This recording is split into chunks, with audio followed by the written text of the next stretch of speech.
I think we're good to go. Awesome. Well, hello everyone. Welcome to the Saturday live stream. We are Studio Syro, and we're here to present kind of a breakdown of the Neon Jungle. So thank you all for coming, and we're really excited to share everything that went into this. So thank you.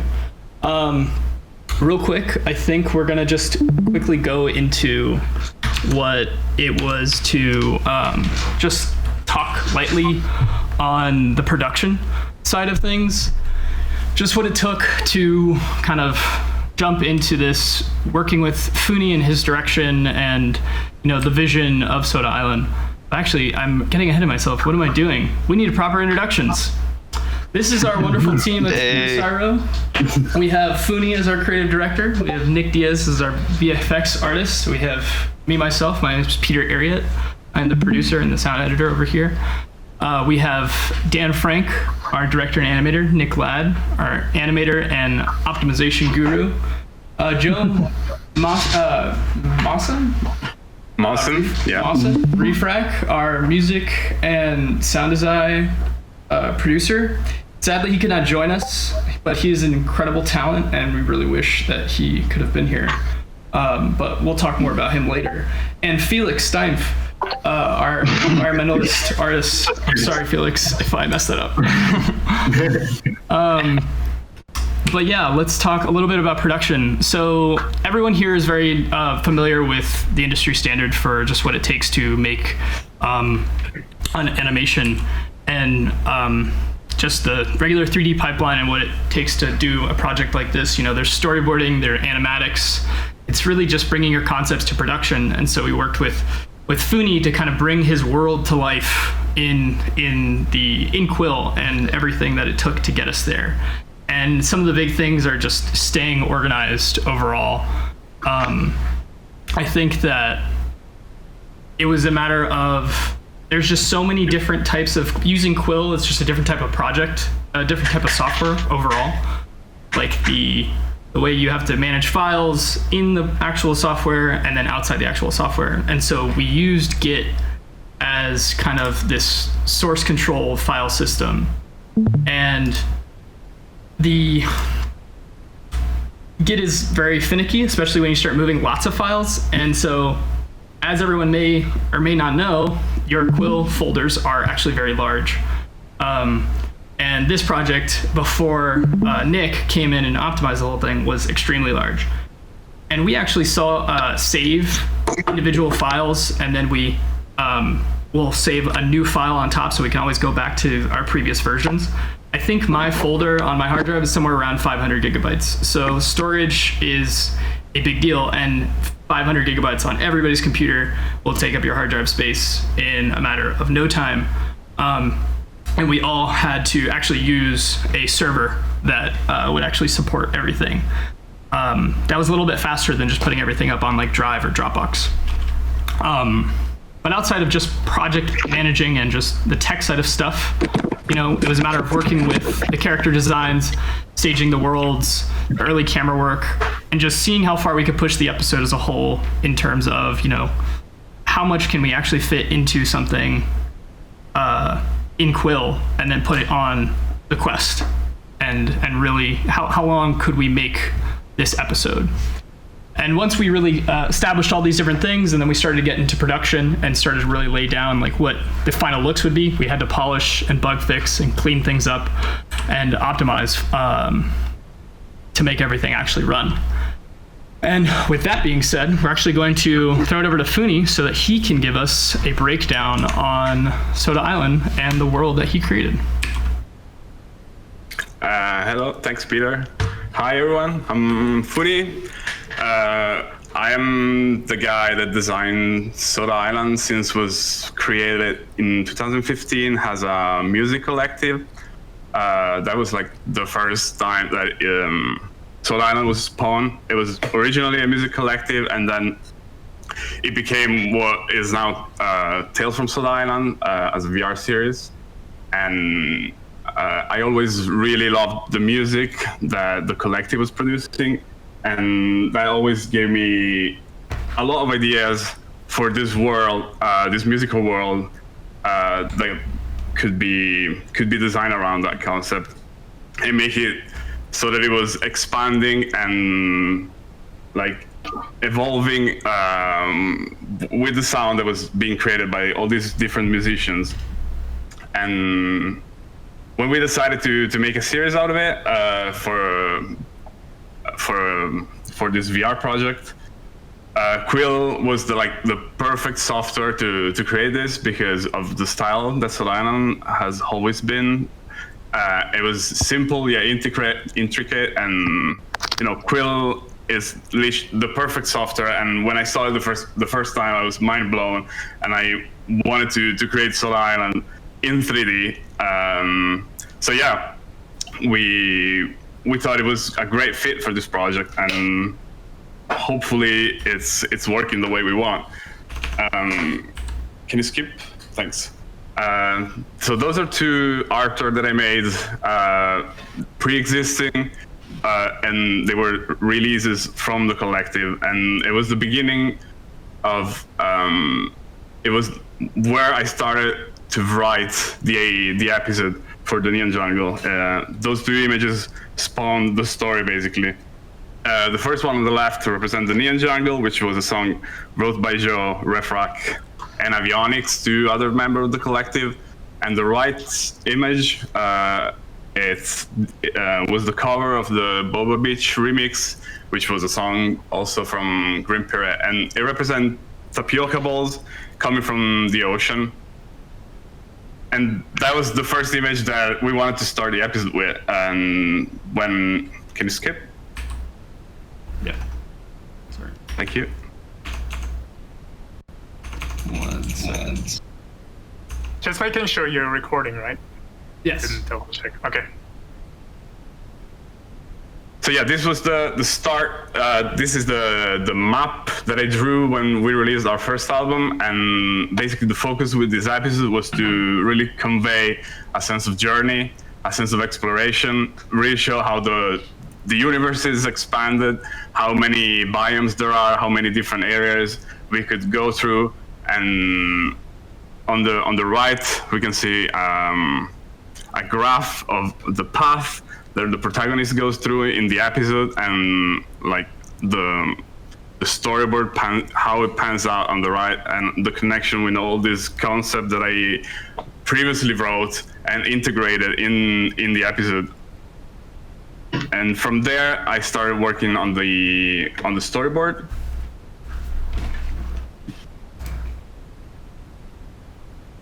Those are actually key visuals and concept art that I started painting when the story was being written. The first one show, I can just skip faster through this. Those are concept art around environment that we go through.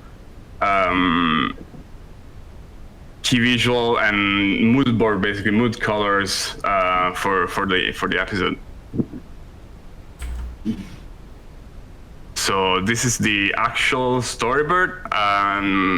The first image, the one I was talking about before with the tapioca balls, this is basically where it started. And even though we expand that scene, and like many others, while working on the production, not because, because we kept discovering and new feature with Quill, and we could expand the scene in a way that we didn't thought it was imaginable first. So yeah, this is the storyboard. It shows the color palette evolving. There's some scene that didn't make the cut, like the one with the ghost. This is the B scene. That's the shrine scene that had a different meaning. It was really convoluted. It has a giant bee that was bothering the koala, and then Silence was appearing and was trying to muffle it. It was funny, but it wasn't working at the end. And many other scenes had to be adapted from 2D to 3D. Obviously, they worked in a way that it wasn't working for the episode, and other scenes were really simple and became really complex in terms of environment size. And this is the vision scene. I'm not really gonna explain the episode, because part of the idea was to, for the viewer to experience the environment itself and the story as a byproduct of the environment. And there was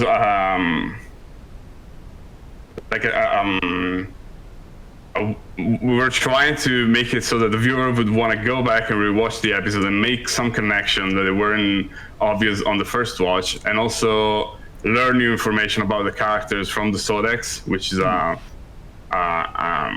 bonus feature that tells you about the background of this character and their relationship. So yeah, this is the end of the storyboard. On top, there's this was represent like how easy and it was to translate 2D character into 3D with Quill, and how nicely the style translate. So the top row is a bunch of Sodians, a bunch of characters that I designed, and at the bottom is their Quill counterpart. And at the left, you can see various stages of the character design of the Tadpolotl, and from very janky early version with red eyes to like more cute and soft character on the left.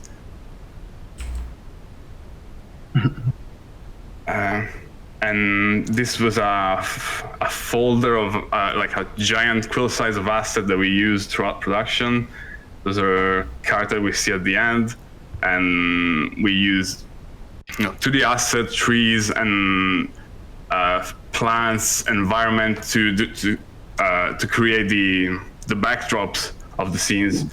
And yeah, on the environment note, I'm gonna hand it to Felix. I'm sorry if I was janky. I'm really bad at public speaking. I hope this was decent. And yeah, I'm gonna hand it to Felix. Cool. You guys cannot go to my stream or watch Pete, but I think the quality will be better on mine. So yeah, environments. I don't make them alone, so this would be insane. But I had my hands everywhere, and I've made the overall structure of the environments and replaced stuff, and yeah. But every environment came from Funi originally. Like this is the garlic nursery. You know it. This scene. In an early stage, but the first thing we saw from this garlic nursery was this 2D concept art of Funi, and Funi sent it to Dan, and Dan made this one just for the animatrix. I have it in here. There are multiple ones. Like here is a rough version of the vision, and yeah, I've took all those rough stuff and extended more and pimped it. And yeah, so when I got a set like this, I first want to know, painted in my, painted in the camera, because before I start designing the set, I want to know where's the camera and where is it going through. So I've made like here, and just here. So first thing I have to know, camera. Then I can start. I have this list made. So first, define your standing area. Where is my viewer? Then I can go define your point of interest, and I can go, okay, I have one point of interest in the tunnel here and the character itself. So right here also, maybe this one is the focal point and the character. And for this set, I want to also make the exit more nice, so I've made a landscape right here, and yeah. Next one would be color management. This is something I worked with Funi a lot. So I've pimped this set, and then I made the screenshot of the set, and this would be the screenshot, and Funi pimped into the screenshot, and he gives me more inspiration and a better direction for the set. So Funi was nice to had you in my bag. Next one would be layering out your set. Like if something is not working with the camera or the characters, I have to replace stuff. So I'll about this I think very simple. So okay, this set is also very simple because the camera is just moving this direction, no turning, nothing. But so I know, okay, I have one area right here, and one area right here, and another one right here I added in. So I could design like from this position all the elements. Let me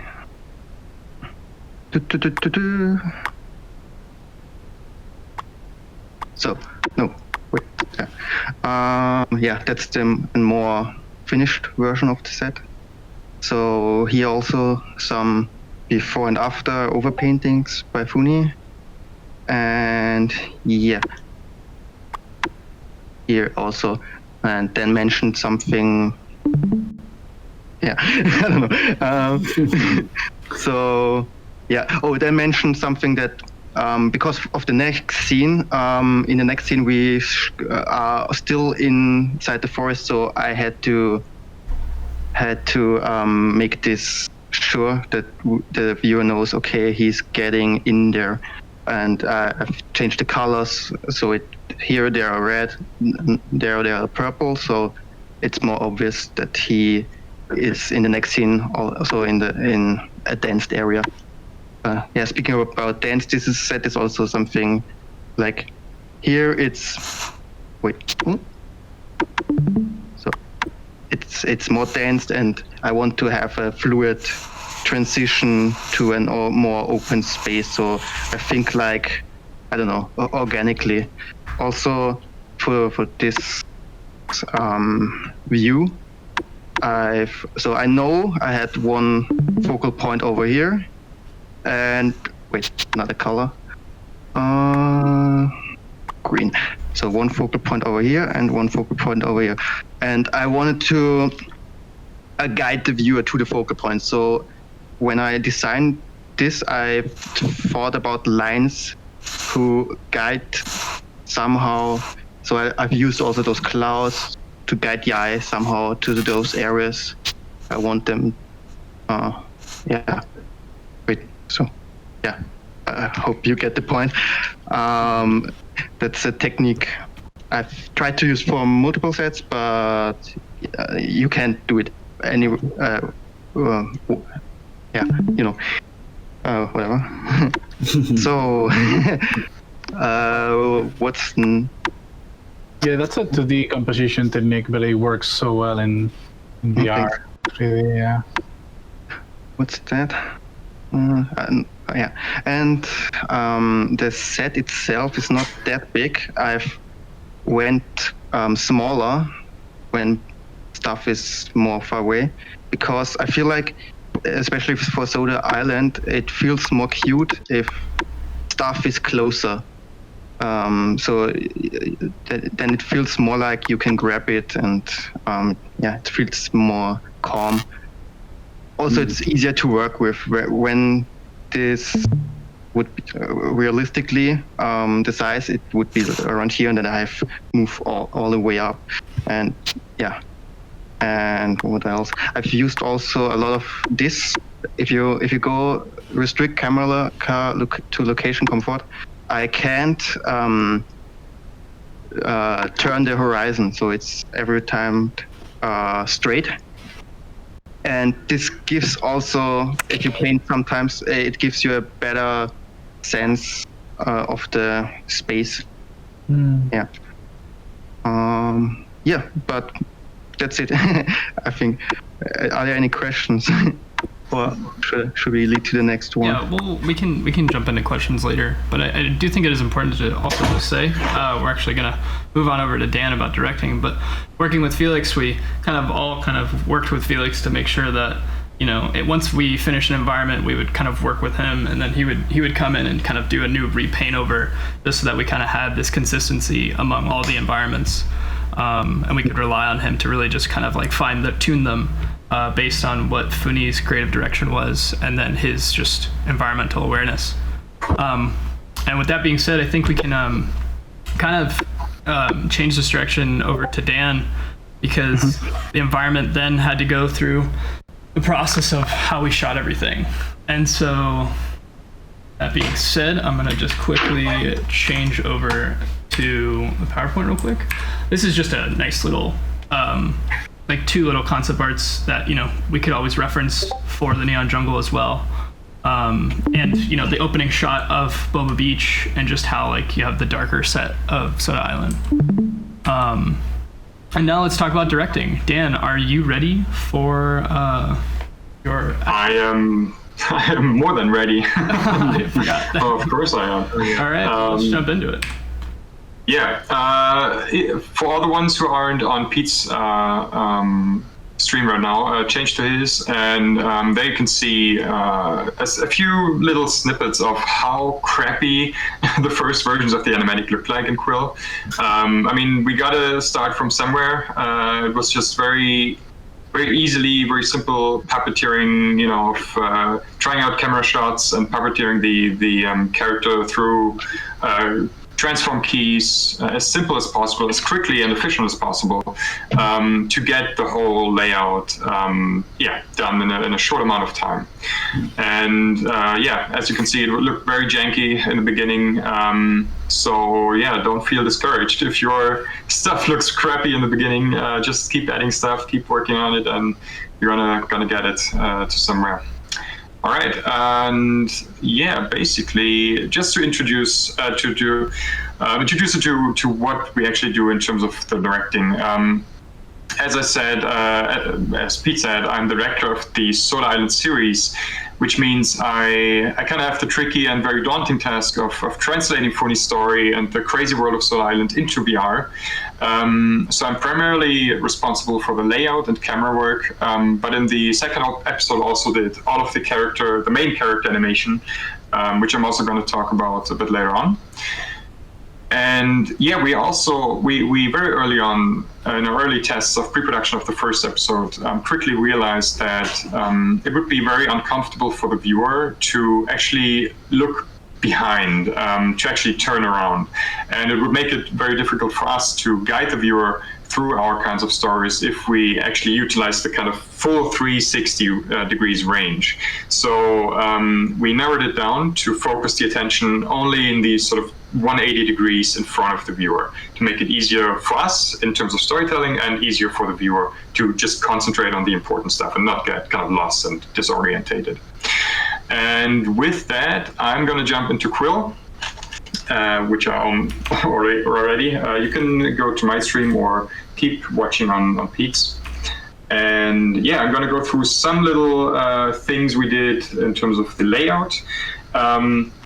Currently, I am in the beach scene, the so-called beach scene at the end, where Tadpole right here just got his box, his package that he has to deliver, and he's about to enter the jungle. So he is our main focus in terms of story right here, and that means ideally we want the viewer to look at Tadpole at that moment. So how do we then go into the next shot? If we actually hard cut into the next shot, which is the case here. So what I'm doing, kind of planning those cuts, is doing these little guides, so that I know where I'm looking at, where ideally the viewer is looking at, and then I go to the next shot and realize, okay, that right there is the spot where I have to put in detail, that the viewer doesn't get lost, that we throw the viewer into a new environment, but that there is something to look at, to catch the viewer's interest and eye, to then guide the viewer through the story and continue on. So that's what happens here. We look at that point in the previous shot, and now there's a flower and some spores that guide the viewer back into the spot where we want him, back to Tadpole, back to our character. So basically, we do a little movement like that, and we are back there at that spot. And that's kind of the trick we use in terms of guiding the viewer's eye with hard cuts. And ideally works really well if the viewer actually looks at the story parts. Obviously, in the first viewing, you're looking everywhere and you kind of want to, catch the whole environment. But maybe on the second or third viewing, you kind of want to, focus on the story and catch those nice little cuts that we have. Same here. In this shot, we go to the end of the shot, we look at that part, and once again, in the next shot, we see butterflies at that position that once again guide us back to Tadpole, as you can see. Yeah. There we go. That's one thing that I had in terms of planning the layout, just always keeping the viewer's eye in mind.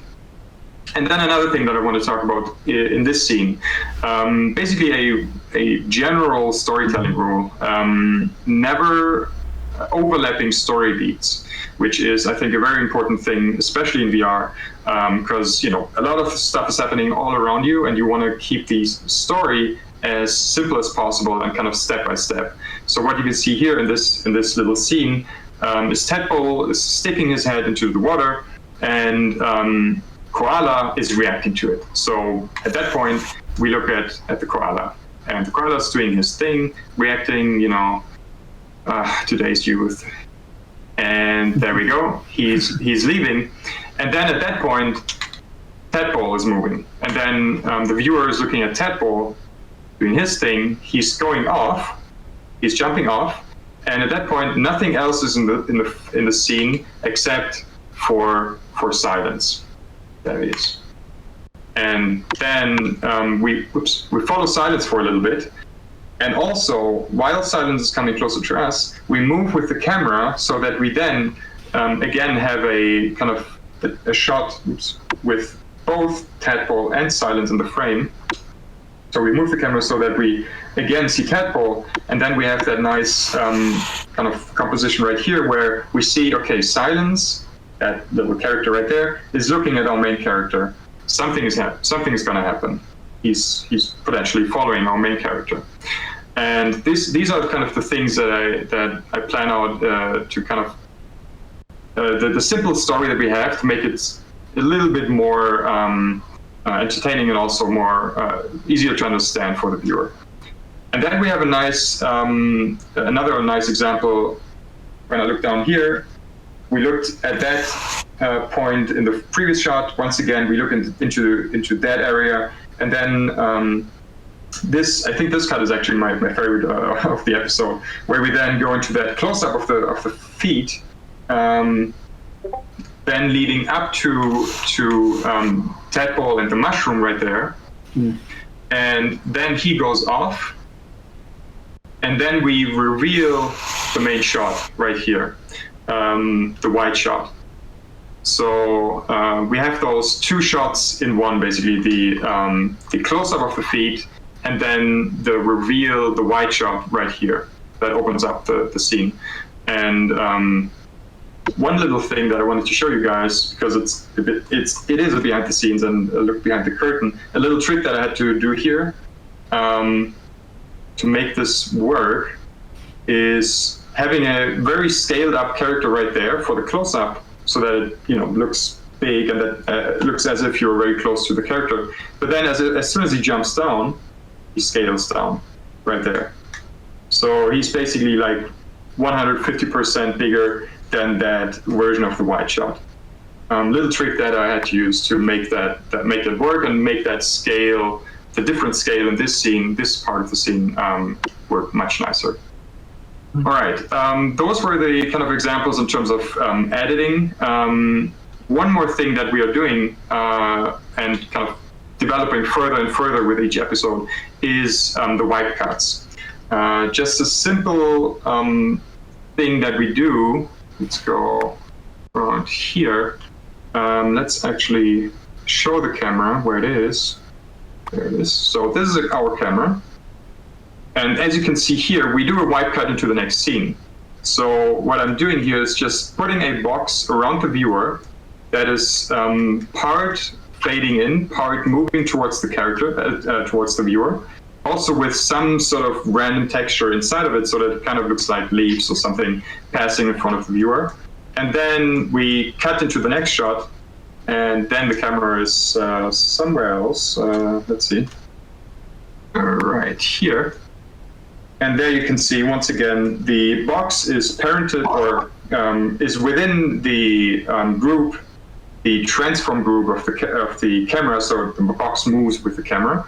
And then we just, go outside of the box and we are in the next shot. And this just looks very smoothly if it's, animated properly and timed properly. And together with some foreground elements and stuff, it just works really nicely and feels very smooth. And yeah, we're playing around with these techniques with each episode and kind of further developing that stuff. And one little last thing that I wanted to show you, this guy that I have right here. This is really important in terms of for you as the viewer to know, for you as the director to know, where is your actual center point of the scene? Where is the point where the viewer usually kind of, or the most naturally looks at? And this is basically just a cross that I paint.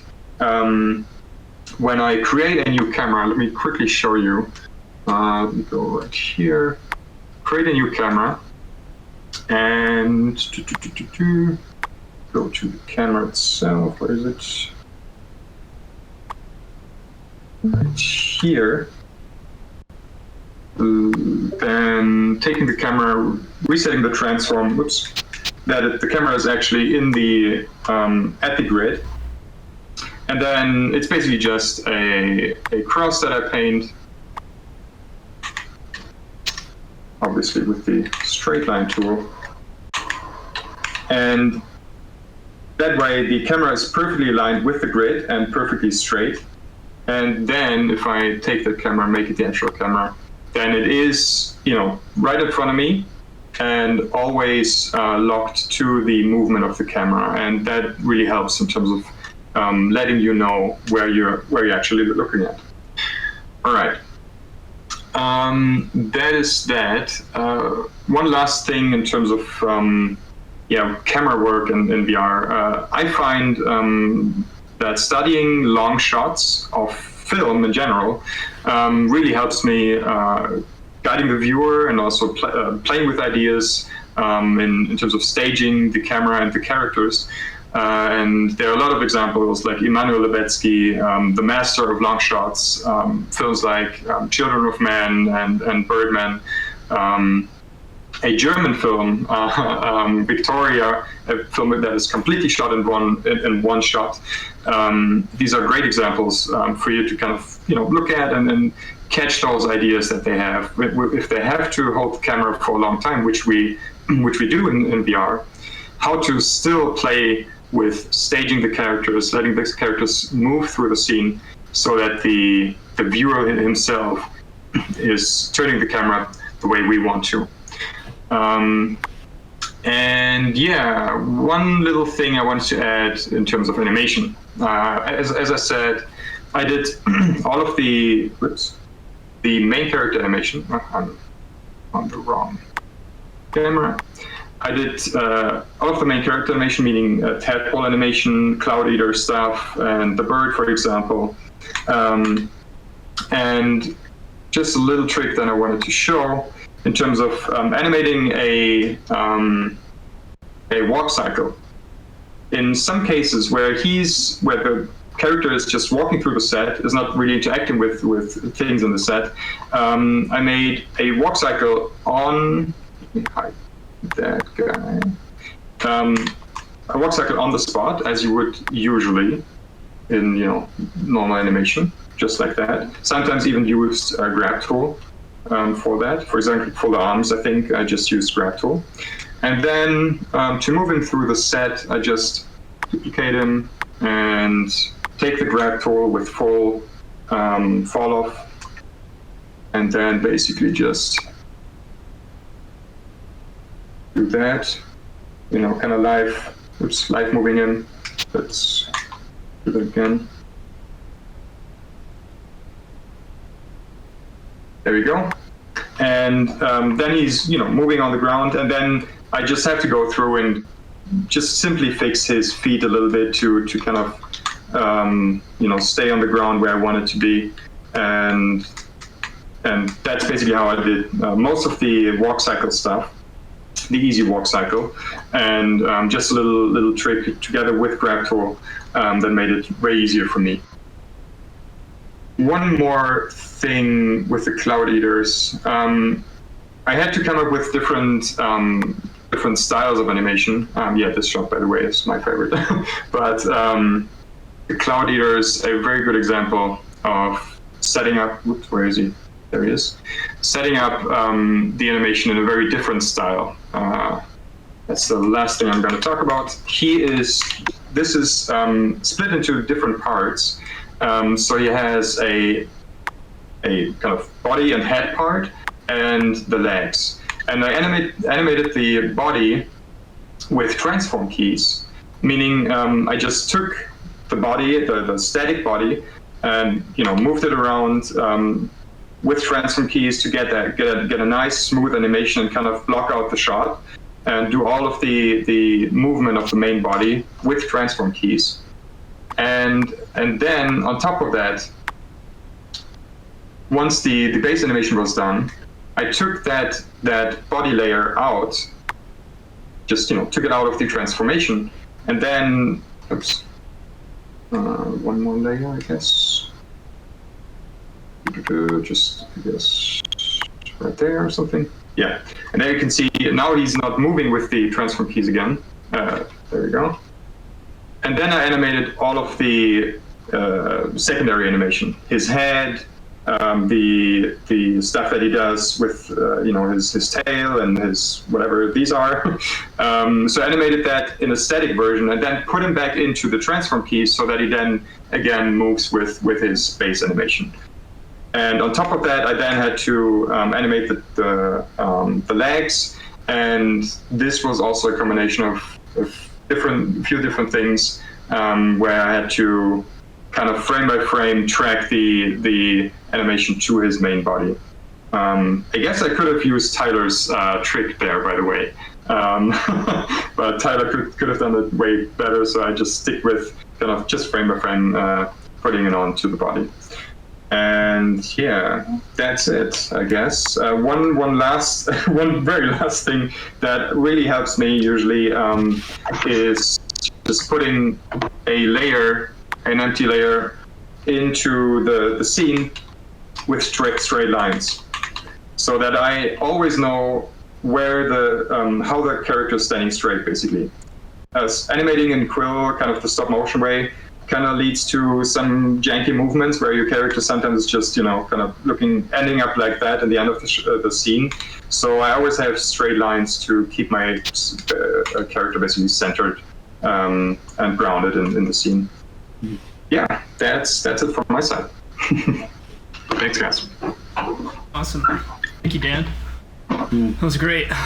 All right, now we're going to toss it over to Nick for VFX and what he'd like to share. Let's head over to that now. All right, Nick, take it away. All right, hey guys, what's up? My name's Nick. Sometimes Neek, sometimes Sneaky. It's pretty much just so that I'm not like the third Nick in the group and I'm something else. But yeah, I do the VFX animation for the team. That being said, like when we say that we do roles and stuff, like really, like it's a team full of VR painters and quillers. So like while I'm basically written down in the credits for VFX, the boys are pretty much all like hands on deck with a lot of these like types of animations, like because there's just so much in a scene to do that it's almost like you're character animating multiple little things here and there, right? So, but it's really just the majority of what I had to do was VFX. So what I came from originally before even doing Soda Island was just 3D animated work. So that's the kind of stuff that you're seeing on screen was the stuff that we did prior to Soda. And that's about the only frame-by-frame animation I'd ever done with Quill. Like, I actually kind of avoided frame-by-frame for a really long time. And then, but with Soda, it's something that I got pushed onto, and I kind of just dove face first into it. So this is kind of like a non-VFX artist, like learning how to VFX live in front of all of you. So we'll go through like the golden rules that I essentially found through that journey. And P, if you go to the next slide, you can basically see like what went from like one little slide effects of like VFX to basically multiple scenes with like little things here and there. Some things, actually like some of the smoke stuff, not mine, but like some other stuff. It's just like things that like I basically was in charge of. So yeah, next slide, please. So most of what I do, what I do to kind of like prepare for this like VFX work that we get into, as like a non-VFX person, is it's pretty much just going into the things that I've always loved and tapping into like that VFX enthusiasm that we all pretty much have, right? Like, I love anime, I love Sakuga, so like if so what I referenced heavily like in a lot of my work is like I'll go into like the Mad Sakuga series on YouTube and just find something to kind of like inspire me on like how I want to make things flow or move. And then on the flip side, I'll do what most people do for character animation, which is like look at IRL like things. So these are just screenshots, they're not GIFs, but I kind of froze it just to kind of illustrate the point. But like some guy diving into a pool, right? Like, you never really know you never really truly remember all the tiny little layered elements of what makes a splash until you really just watch something. So I know that since character animating really needs that, VFX would pretty much follow suit. And then the third final kind of like the trifecta of like what really kind of helped me out was visual effects for like video games. It's one of the most useful things ever because people like Riot Games, League of Legends, like most of these games have VFX that are like super busy on screen, yet their intentional purpose is to kind of like guide your eye and like, kind of contrast versus things. So this PDF that I basically just took the screenshot of, like the first page, super recommend it because it kind of go into their VFX logic for how their VFX works. So if you want to pick up on most of this stuff, go check out that PDF. Super useful. Next slide. So for Soda Island, we basically had to figure out a language for extracting what Funi does in his paintings into how it works for Quill, right? And there's a lot of, and yes, his art style could just be one-to-one in Quill, but there's a lot of rule sets that you can see in Funi's work that you want to kind of like extrapolate so that you can speak his language, right?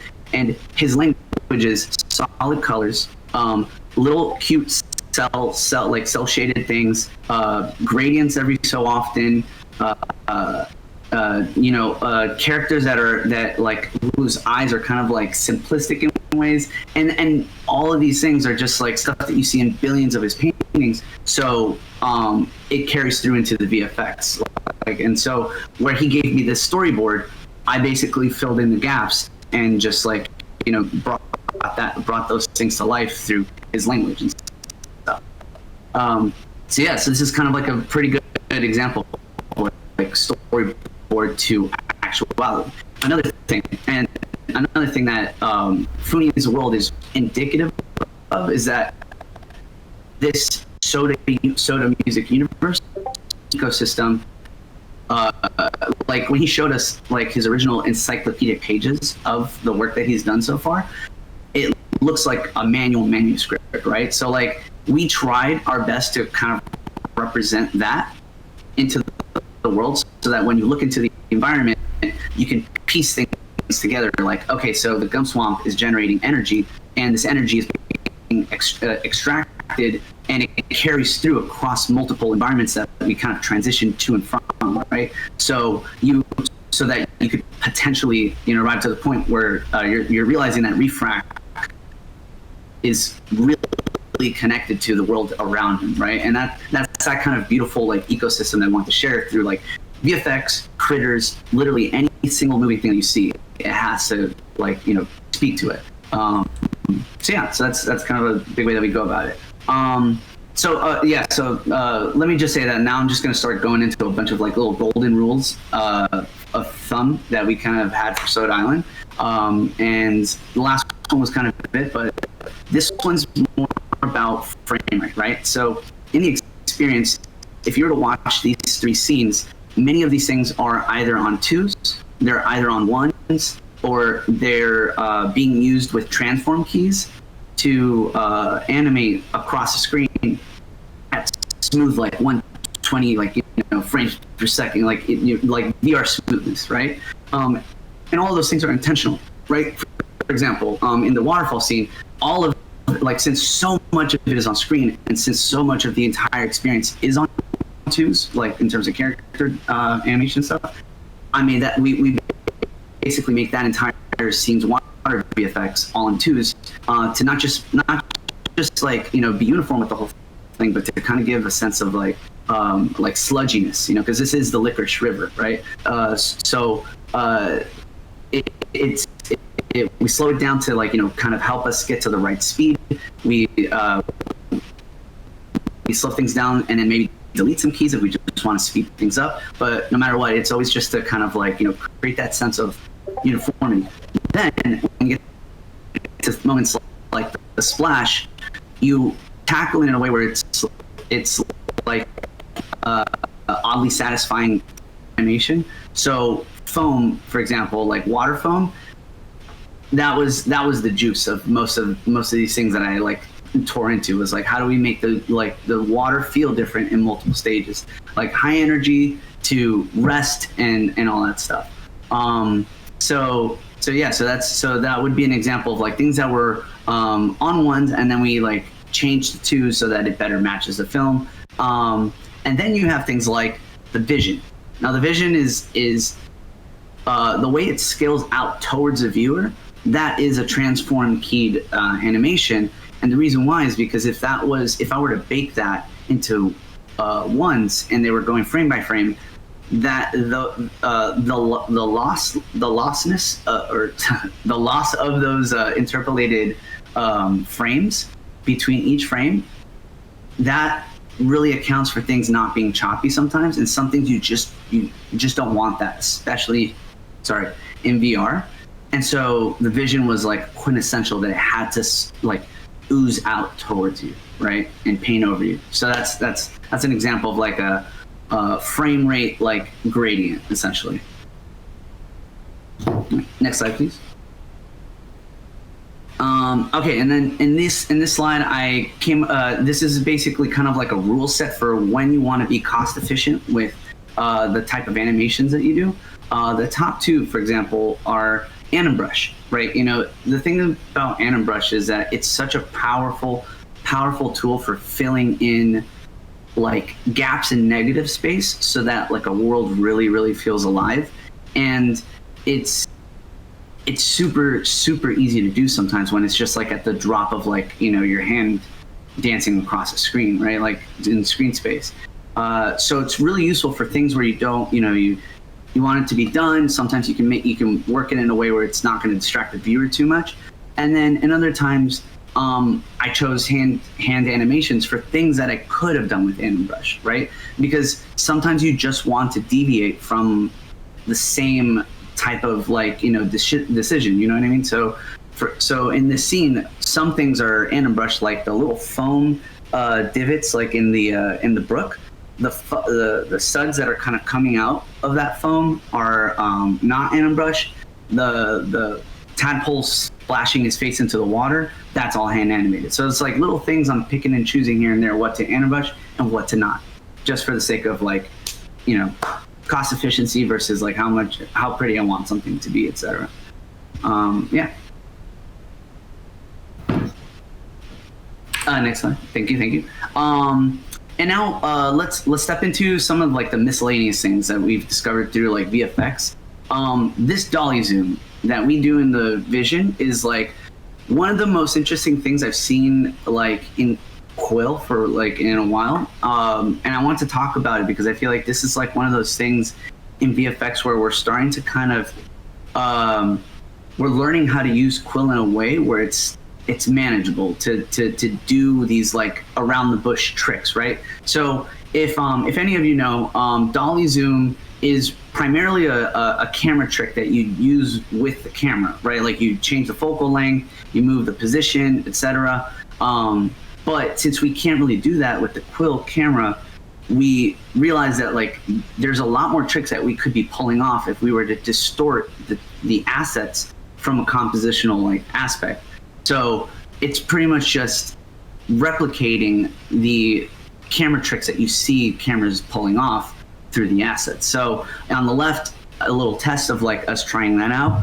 And then once we realized how we wanted it to squish, how the full version essentially develops. Yeah, it's one of my favorite shots because it's just, I feel like it's one of those untapped things that we're just getting into, which is like warping the art so that it makes sense in VR. Which, you know, I guess most people would think that like 3D depth would kind of like give these tricks away, but there's so much you can still get away with in virtuality. So it's just an interesting discovery for us. Okay, now this is a trick that I don't know if most people know, but you can essentially navigate your Quill scene with the WASD keys so that you can kind of like, you know, first person navigate your scene, right? So and you can also use Q and E to go up and go down. So you can move on the Y-axis, Z-axis, X-axis, etc. Which is awesome. Like I filmed a couple things for the trailer using this kind of navigation. But the most interesting thing that we found was that like Peter pretty much found this trick, but what we learned that day was that you could draw while navigating. So for some scenes, it doesn't really use this effect, but say I wanted to create like a line across my desk, right? Like I'm here, I'm trying to create a line starting from where I'm sitting to, you know, I'm reaching over and I'm bumping into my monitor. Rather than doing that, I just hold the draw button and then I just pick whichever direction. And it's all based off like how you're oriented in the scene. So I highly recommend you guys try this trick out because I feel like this is another one of those like, you know, early signs of something that's there, but it just needs like, you know, a bunch of testing to see what we can do with it. But yeah, love this trick. For the Multiverse Bakery, I basically just made the star trail go from the starting point all the way to when it hits the title. So that's how I used it in that shot. In this scene, okay, so what this scene is essentially why I put these two together is because this is an example of when I make Nick Ladd want to pull his hair out when he tries to like optimize things, because to make all of these different things happen across screen with like, you know, different loop cycles, going in different intervals, offsets, etc. Like, you know, to really make things feel super organic, I went like 300 layers deep just to make the scene happen. And then he'll go more into how he optimizes, but you have to make sure that when you work, you can optimize all of this stuff down to one layer. So it's really important that you work on optimized, but you plan for the optimization.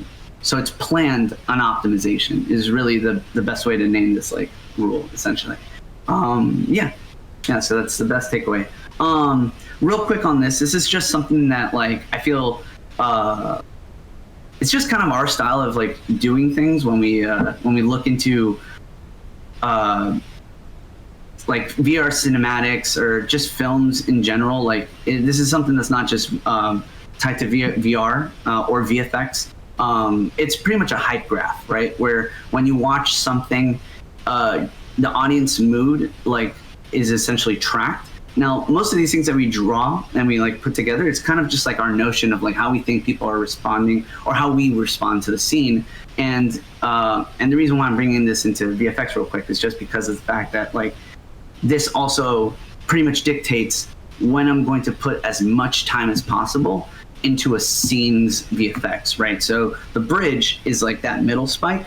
That's where I put as much tension and energy into one, the waterfalls and all that energy that's happening with the licorice, and then the plunge as it transitions to the plunge and rests. So that's where you would see that drop off. So we basically try to score this in different senses. And for VFX, I'm pretty much using this to like dictate how I'm going to tackle something. Vision, for example, one of the things that like, you know, I passed off to Dan and Dan took it all the way. It's like, it's just the kind of nature of what we do. Yeah. And then this is just something that ropes back to being that guy that I mentioned 2 seconds ago that was like honestly scared, super scared of frame by frame animation and then diving full face first into this stuff. I really tapped into what I liked about like anime and sakuga is like it's just like a term for, you know, just like the beauty in animation. I love epic stuff. I love explosions. I love things that are of that sort of nature. And what I've picked up is from that love of it is that everything is just swells and pops, like anticipation and releases, right? Same thing that you see in character animations, you see the exact same thing in VFX. So if you ever can, and when it makes sense, I throw in maybe like 3 or 4 swells and pops before the final like swells and pops, right? Because there's just something so satisfying about tiered things stacking into each other, you know, creating multiple elements for the same motion, etc. So yeah, so that's so I guess my best recommendation for VFX people is just think epic, and you know, anything that's like multi-layered will be epic. So yeah, or at least I think it is. But yeah, so yeah, that's the general review of like VFX that we took on, and yeah, enjoy. Awesome. Thanks, Nick. And now we're gonna hand it off to the guy that made it kind of, you know, the whole project work and actually viewable for everyone to see. Take it away, Nick. So my name's Nick, and I was in charge of the animation and optimization on the film. So what that meant was kind of making sure it would run on the Quest and make sure it ran on the Rift and make sure it was not too sickening and not too choppy, and yeah, spent a lot of time with the optimization panel. So if you go to the next slide.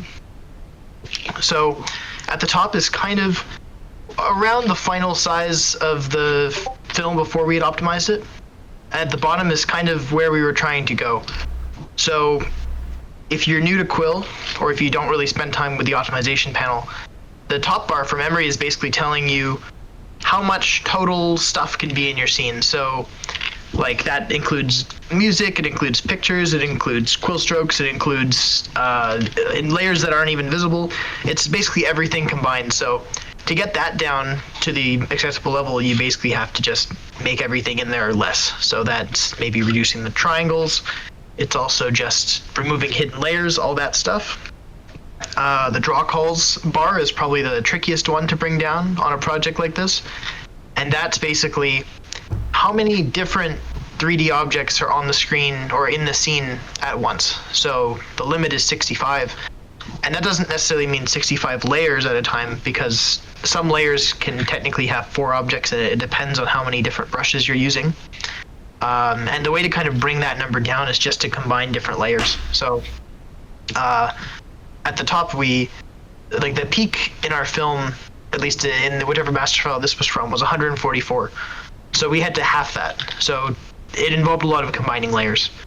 And then the triangles one is pretty simple. It's just the density of the geometry. So to kind of bring that down, it's using the Quill Optimize tool, and also just painting smart to begin with. So I had some help on that just from Felix and Funi from set painting, where they would just paint with flat brushes a lot, or they would paint with simplified geometry the further back you go.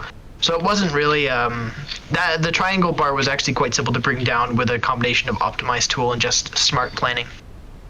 So if you can go to the next scene. So like Nick was saying before, I kind of set up all my animations in the film knowing how I was going to optimize them later. So all the little environment animation, all the plants, all the flowers, all that stuff was done by me, or most of it was done by me. And one of the main golden rules that I would follow is that I try to make sure that every animation happening on the screen, or most of them, are happening across the same span of time. So, for instance, maybe these little sparks, let's say I want the whole animation to happen over 24 frames. So I'll basically take the static layer that I get from Felix, grab some plants, put them on a new layer, make it 24 frames, and then typically just animate it with the grab tool. Almost all the environment animation was just done with subtle up and down or side to side grab tool motions to give kind of a windy look or just kind of a floaty look. So if you go to the next panel.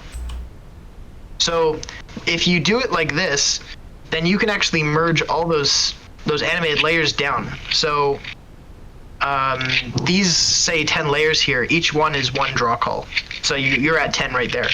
But if you can then merge them all, you can then get it down to only one draw call. So you can reduce that number quite a lot, as long as the loops are the same length. If you have loops that are all different lengths, it can actually get messy, because if you try to combine a 3-frame loop with a 20-frame loop, that bottom smaller one might actually get kind of broken.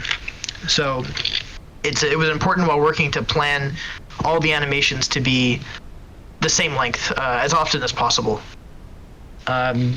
We would also avoid using transform keys for most of the environment animation, because that environment animation, you can't really merge layers that have transform keys with layers that don't have transform keys, or layers that have a different set of transform keys. It kind of just gets a bit messy. So we kind of, as a golden rule, I only use transform keys on background animation when it was really necessary. So like the clouds, for instance, in the background of most scenes had to slowly rotate to give kind of a windy cloud motion.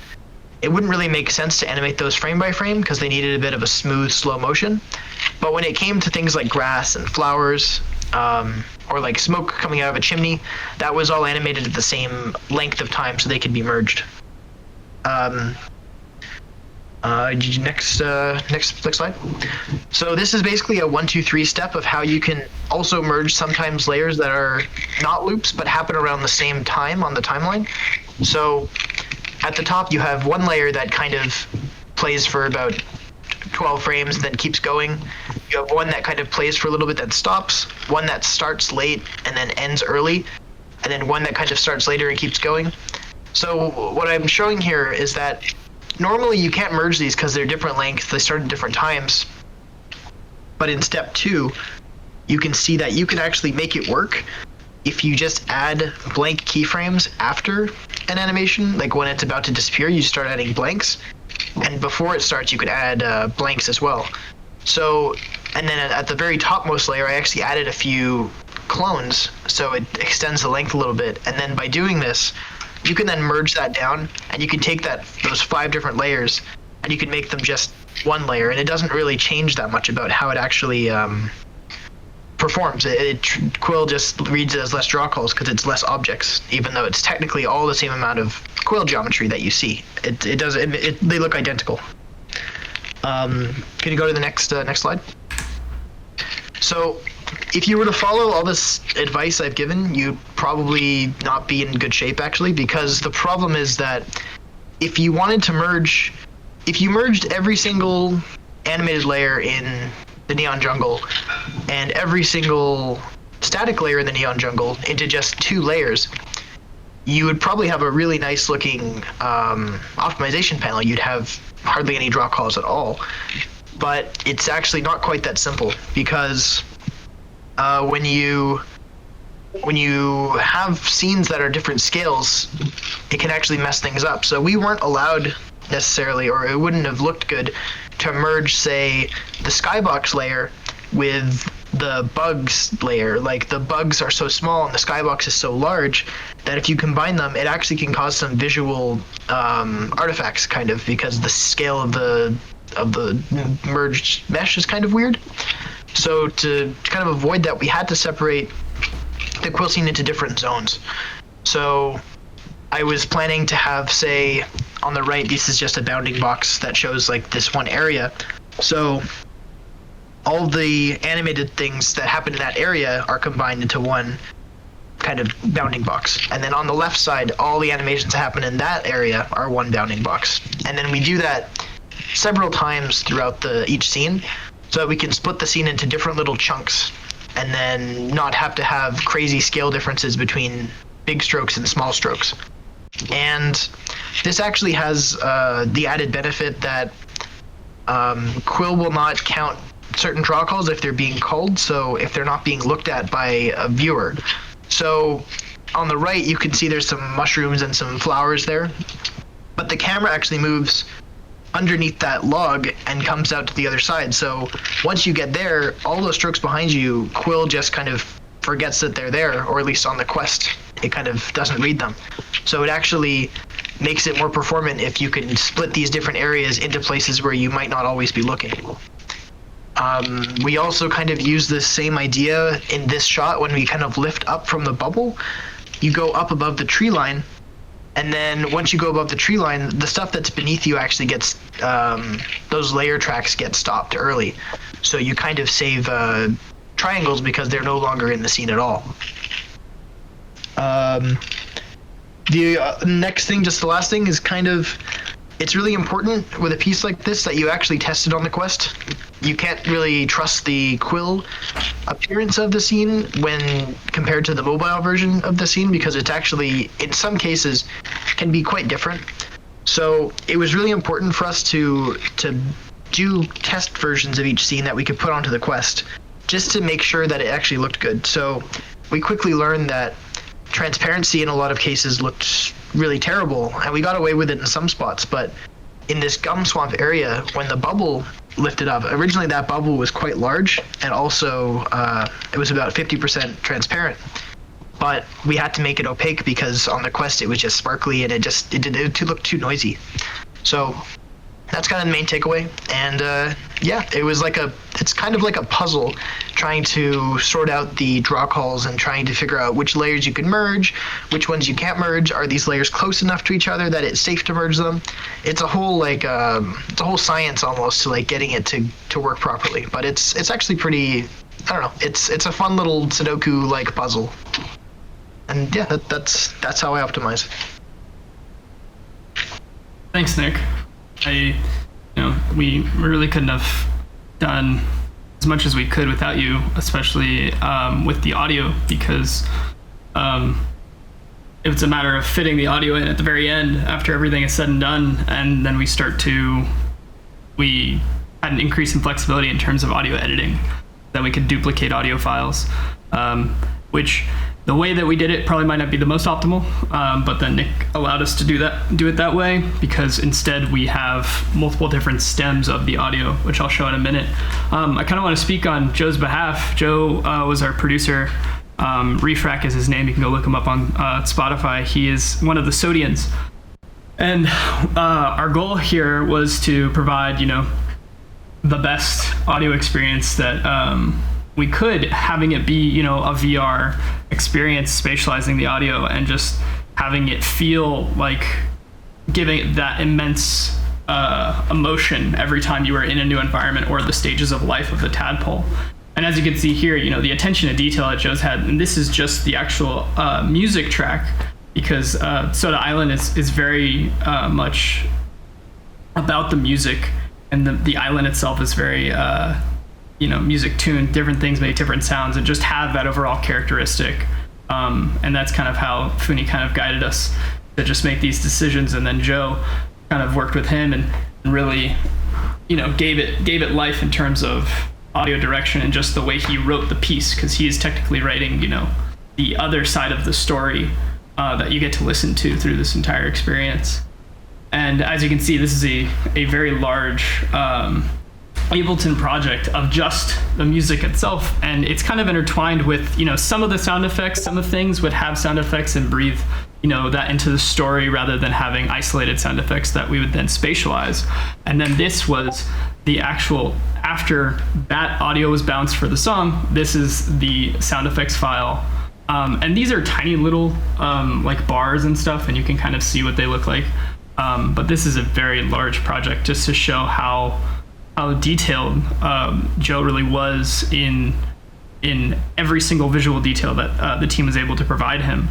And then we ended up bouncing everything to stems so that it lined up perfectly with the project, and just making sure that we had it go from beginning to end and everything was in time. It's not like a traditional video editor where then you can just really splice things together and just kind of fine tune them. We had to be a little creative the way that we placed it, and also how we then spatialized it after.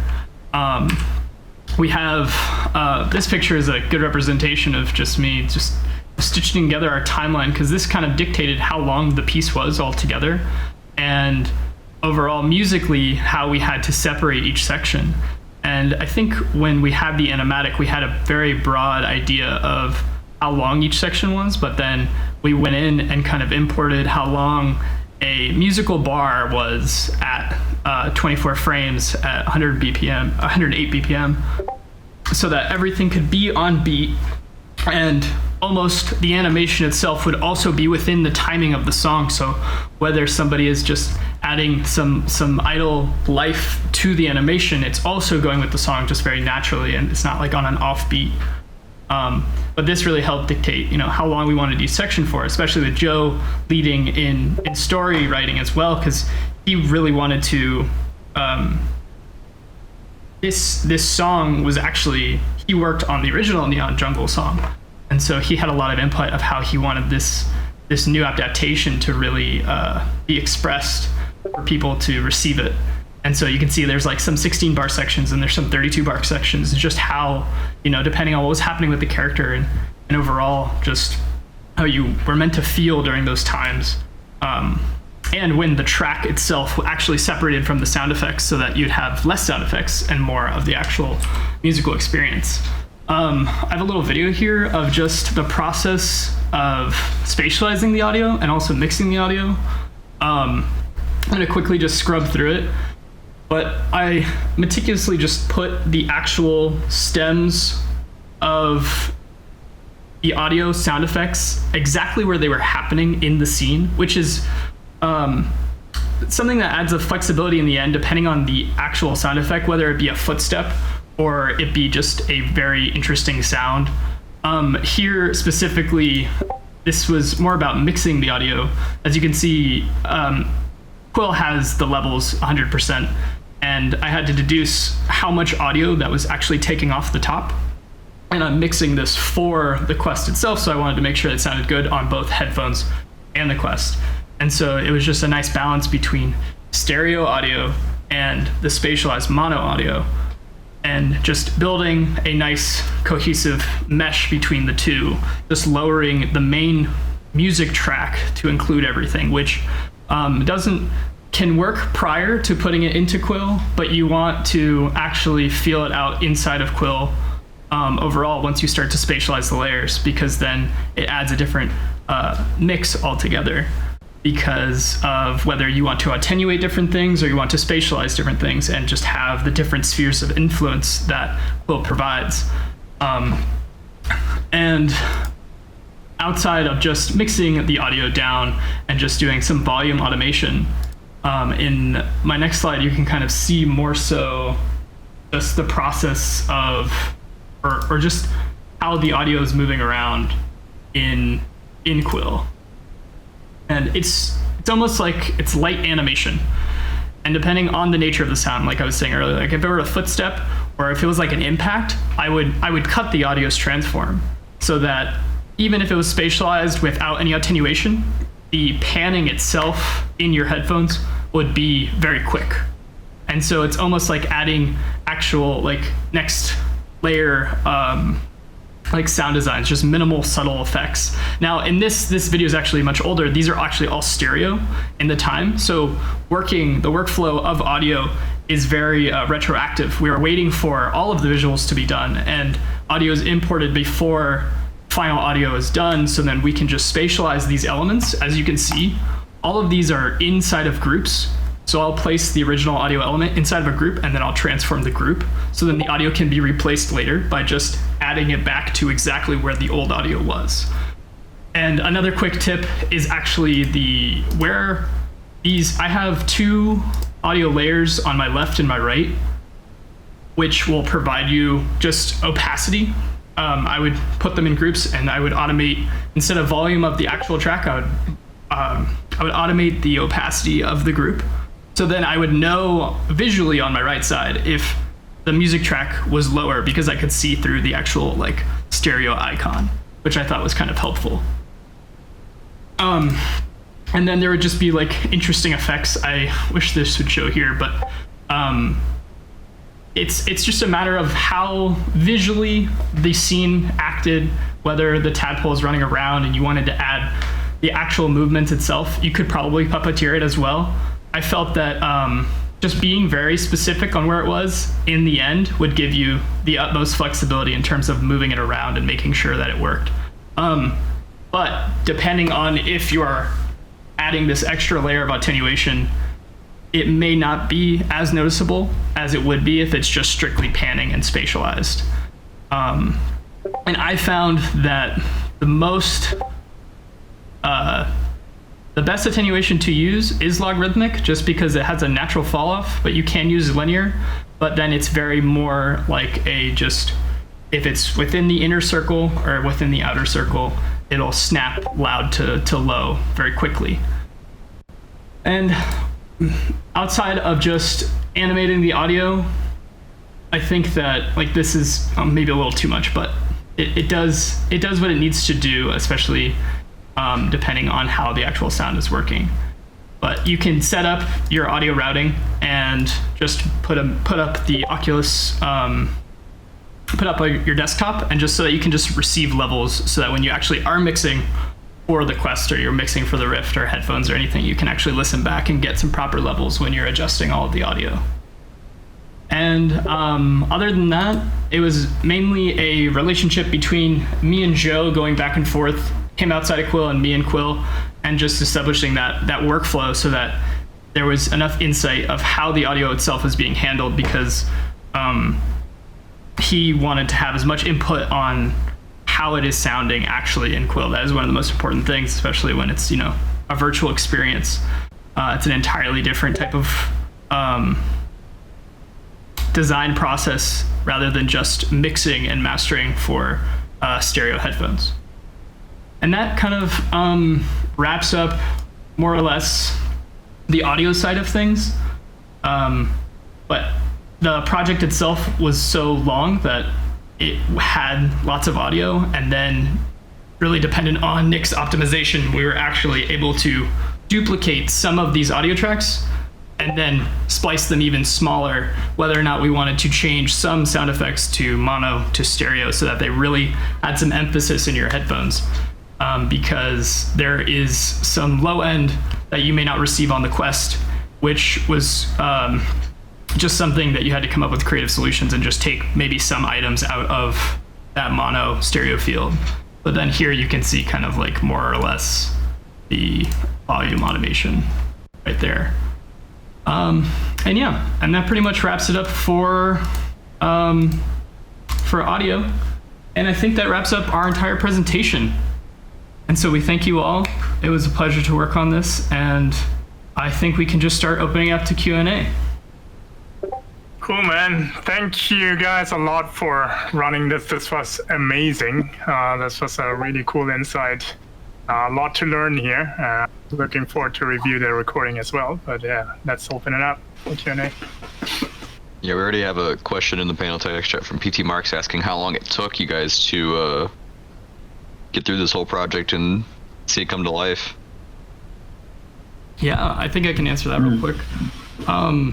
Interestingly enough, it took us longer to make episode 1 than it did to take this episode. we were actually able to handle this episode pre-production, production, and post-production, including, just recently as it's been released and everything we've been handling up to this point, about 3 months, I think, respectively. I know we would love to say 2.5 months, but it was just it was a lot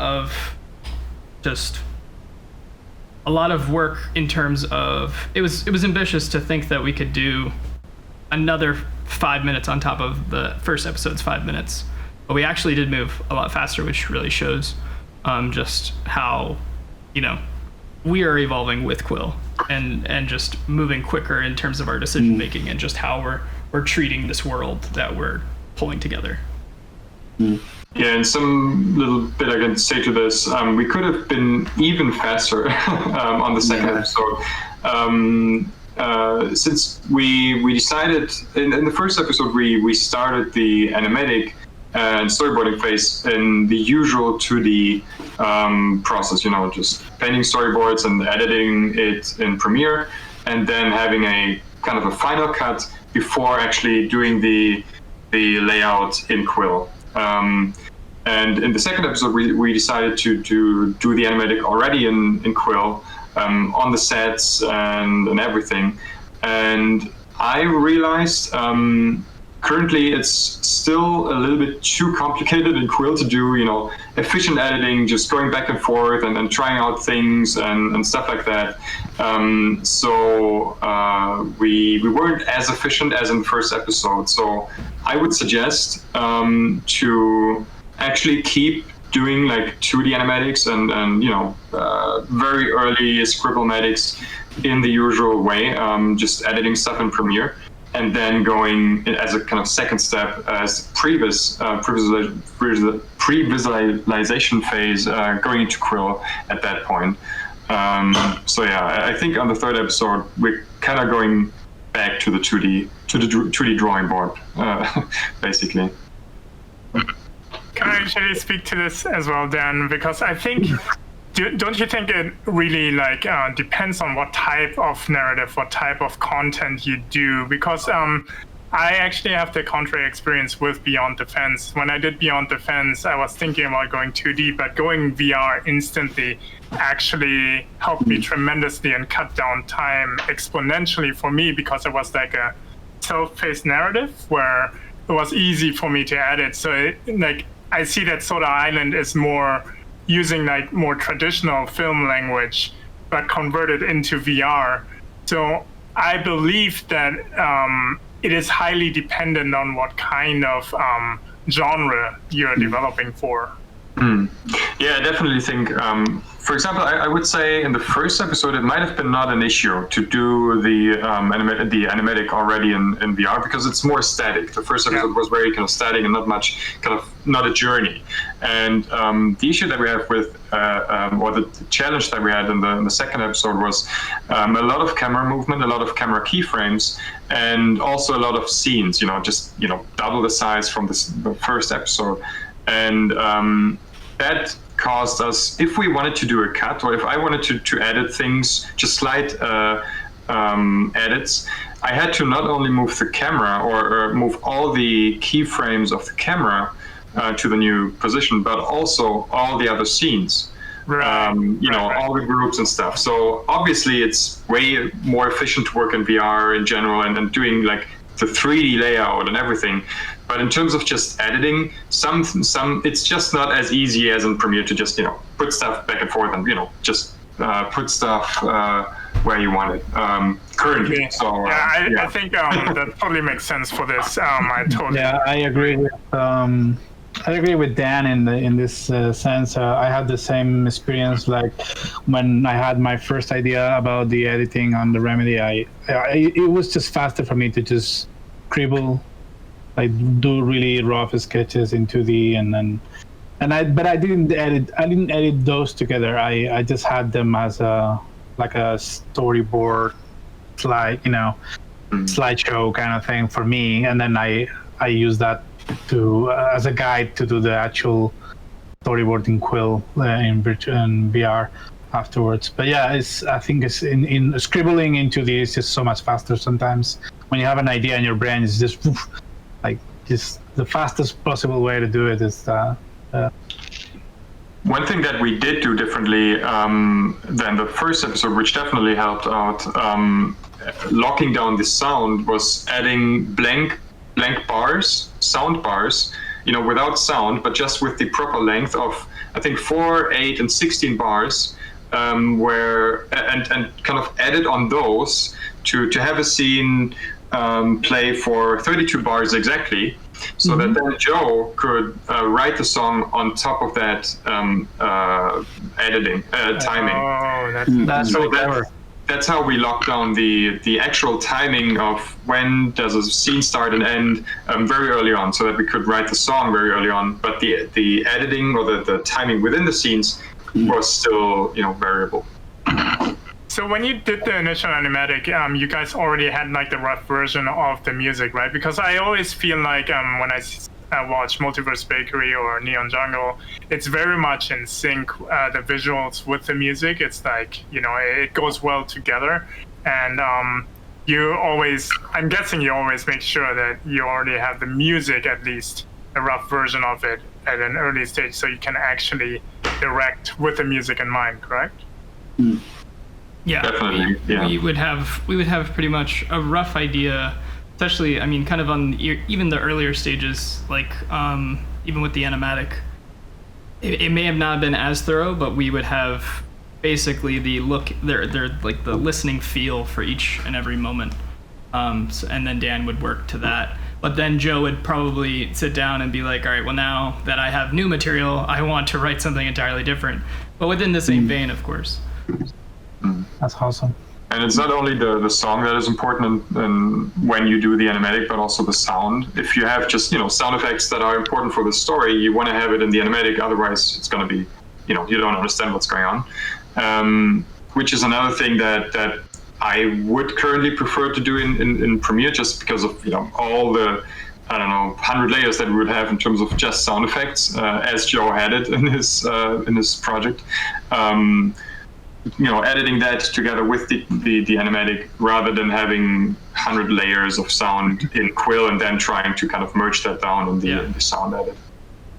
And just to kind of lend that self to it is also the vision, and how the vision was kind of one of our final scenes. And so we had an idea for the vision, and we stuck with that idea for so long in terms of like sound and music.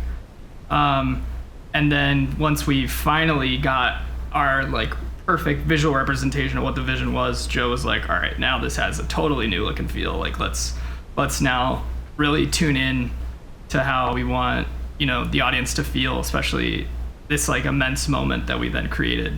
It was pretty epic to begin with, but then we added another layer on top, especially when we added that final polish.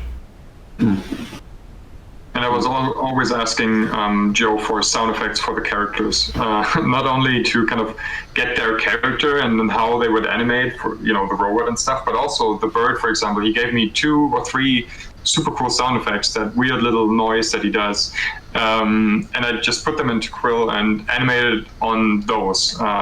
So they weren't edited afterwards, but I just had the sound already and puppeteered. Most of the animation of the bird is just puppeteered with grab tool, and I just heard it and could properly puppeteer it right away. So I actually kind of want to answer one of these questions in the chat, because Gilgamesh asked about general rules for testing for comfort, and like that's something that we've discussed within the team super often, because of the fact that like we ever since we ever got Dan Pace's like arrow shot, I feel like we've all pretty much started to understand that it's like you can do those you can break those laws that we've set up for ourselves in terms of like VR, that like don't mess with the viewer too much because then they're gonna barf and stuff, right? We've talked about stuff like that a lot, and we realized that like it really just boils down to like messing with the viewer ever so slightly, and like in short bursts. so that you can give them like a weird jolt that'll kind of like play to the strength of the scene, right? So for example, like in our piece, when you watch the tadpole fall from the bridge and you kind of like fall down with them, and you plunge with, like, you plunge in there and you're moving in that water. That moment is so good. Yeah, it's you can feel it, right? Like you can feel it, and it's not super overbearing. And that's kind of like the sweet spot that we just kind of talk about every time we made a new scene. It's like, how heavy is this? Can we handle it? You know, it's pretty much comes down to like focus testing that we do throughout the entirety of the series. Is like, you know, somebody will make something, we try it, and then we all just offer, like, you know, our takes on it, and we get into these like long-winded discussions on essentially this. Yeah, I think you guys also didn't have rotations in it, right? Because rotations in environments are always super vomit-inducing. Right. I noticed that Dan was doing like pans, you know, where he first enters the forest and then it gets closer to that caterpillar on that branch. It's like a linear pan from left to right. Whilst if you would rotate, you know, people would start barfing. Right. I mean, but it's always subtle. Yeah, there are actual rotations in there, but over a long span of time. So, for example, the shrine scene, it actually rotates super slightly to get that, you know, composition as perfect as I wanted.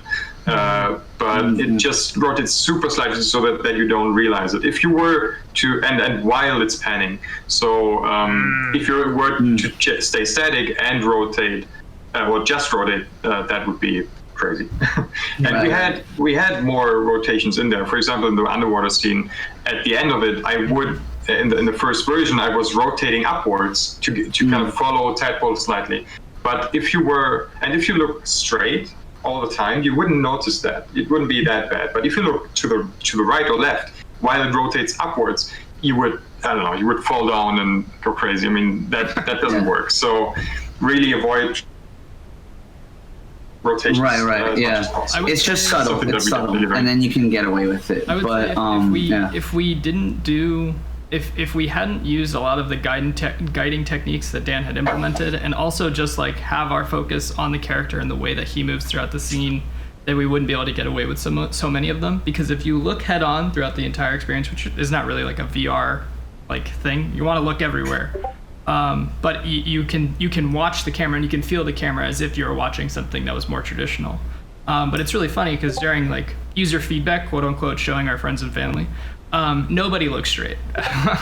Everybody looks everywhere, and it's just funny because you set it up in such a way, and then it's like, look at this new world, it's VR, and it's like there's only so much you can do. So as long as you're playing by a rule of thumb, that's as good as it's going to be sometimes, and then you hope for the best. But of course, like, you know, don't take them on a roller coaster without some sort of frame of reference. Mm-hmm. Yeah, totally. Yeah, you guys do a great job. We have a question from Ogi. He's asking, what was the time split between previous production and optimization? Well, for sure, optimization was like in the last 2 weeks, right? Like we did it like every so often, but those last 2 weeks was like an intense like polish sprint where we just like tried to cram in as much as possible. So that's where we got most of the tail bits done.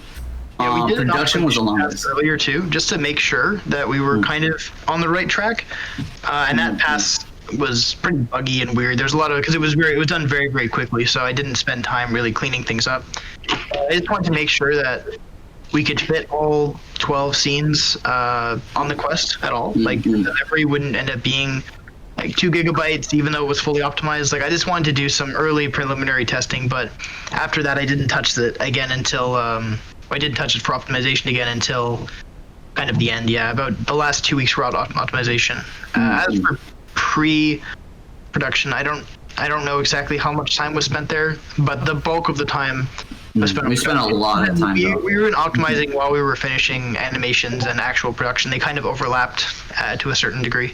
Yes. Yeah, I think one important thing to mention here is like what Nick, what you said, you have to like prepare your content for optimization, and I think that's like a really important thing where optimization is not something you can just tack on at the end. If you messed up in the beginning, then you're doomed, right? Like if you put the optimization pass at something that you can do at the end, and I think you guys have like a very deep knowledge on how to prepare your stuff so it's easy to be optimized. My question would be then, did you guys do any math, like calculations on like, okay, we have n amount of polygons. If we animate frame by frame for 11 minutes, what would be the ultimate size and stuff like that? Did you do more like focused planning on the optimization at all? Yeah, I think it was mainly, I'm not sure if we were to that degree. It was mainly more about, like, we would understand the scale of each of our scenes. So we had 12 scenes, just about. And we would know that about each scene took up from 100 to 200 megabytes. Right. So we had to develop like habits across all of the different things that we were doing, right? We did at the beginning. Sorry, just one quick thing. Like we did at the beginning, before we even did any episodes, like we did kind of like a calculation for how big files tend to be, right? Like how much is a character animation file, how much is like a sound file, etc. You get me? Like we did early things like that just so that we can understand the pie graph of like what we want to plug as much data of, right? So that we did that in the beginning. Yeah. At a certain point, it is somewhat possible to do the math. Early on, obviously, in the pre-production, you wouldn't really know how big your files get and how big the scenes will be. I mean, yeah, you can roughly estimate it, but in terms of like the waterfall, all the water, and then all the little the size of the scene and stuff like that, it's hard to guess when you start designing a scene.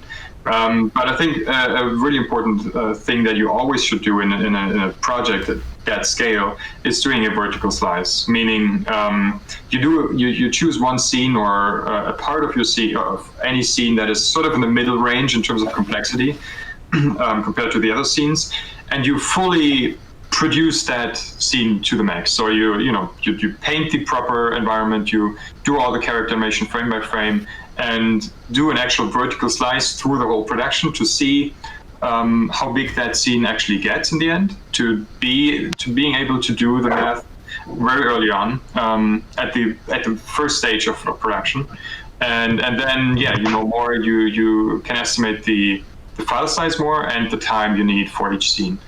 That's always something you have to do. That's a good suggestion. Luckett is asking how the dolly camera trick, if you can elaborate on the dolly camera trick, the vertigo trick. Can I put a link in here? Yeah, you can. I'm also sharing my screen, so I could even show it right away. That's the easiest. So I can switch. Peter, if you can. Yeah. I'm sharing. If you want to watch my screen or Pete's screen. That's good. All right.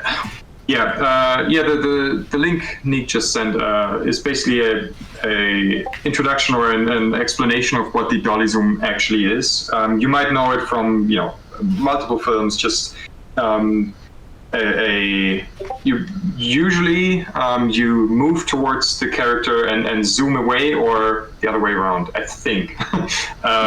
So, and as Nick said earlier, that works with a camera trick. But in our case, you have to move the set. You don't have a camera, so you have to kind of flatten the set towards you.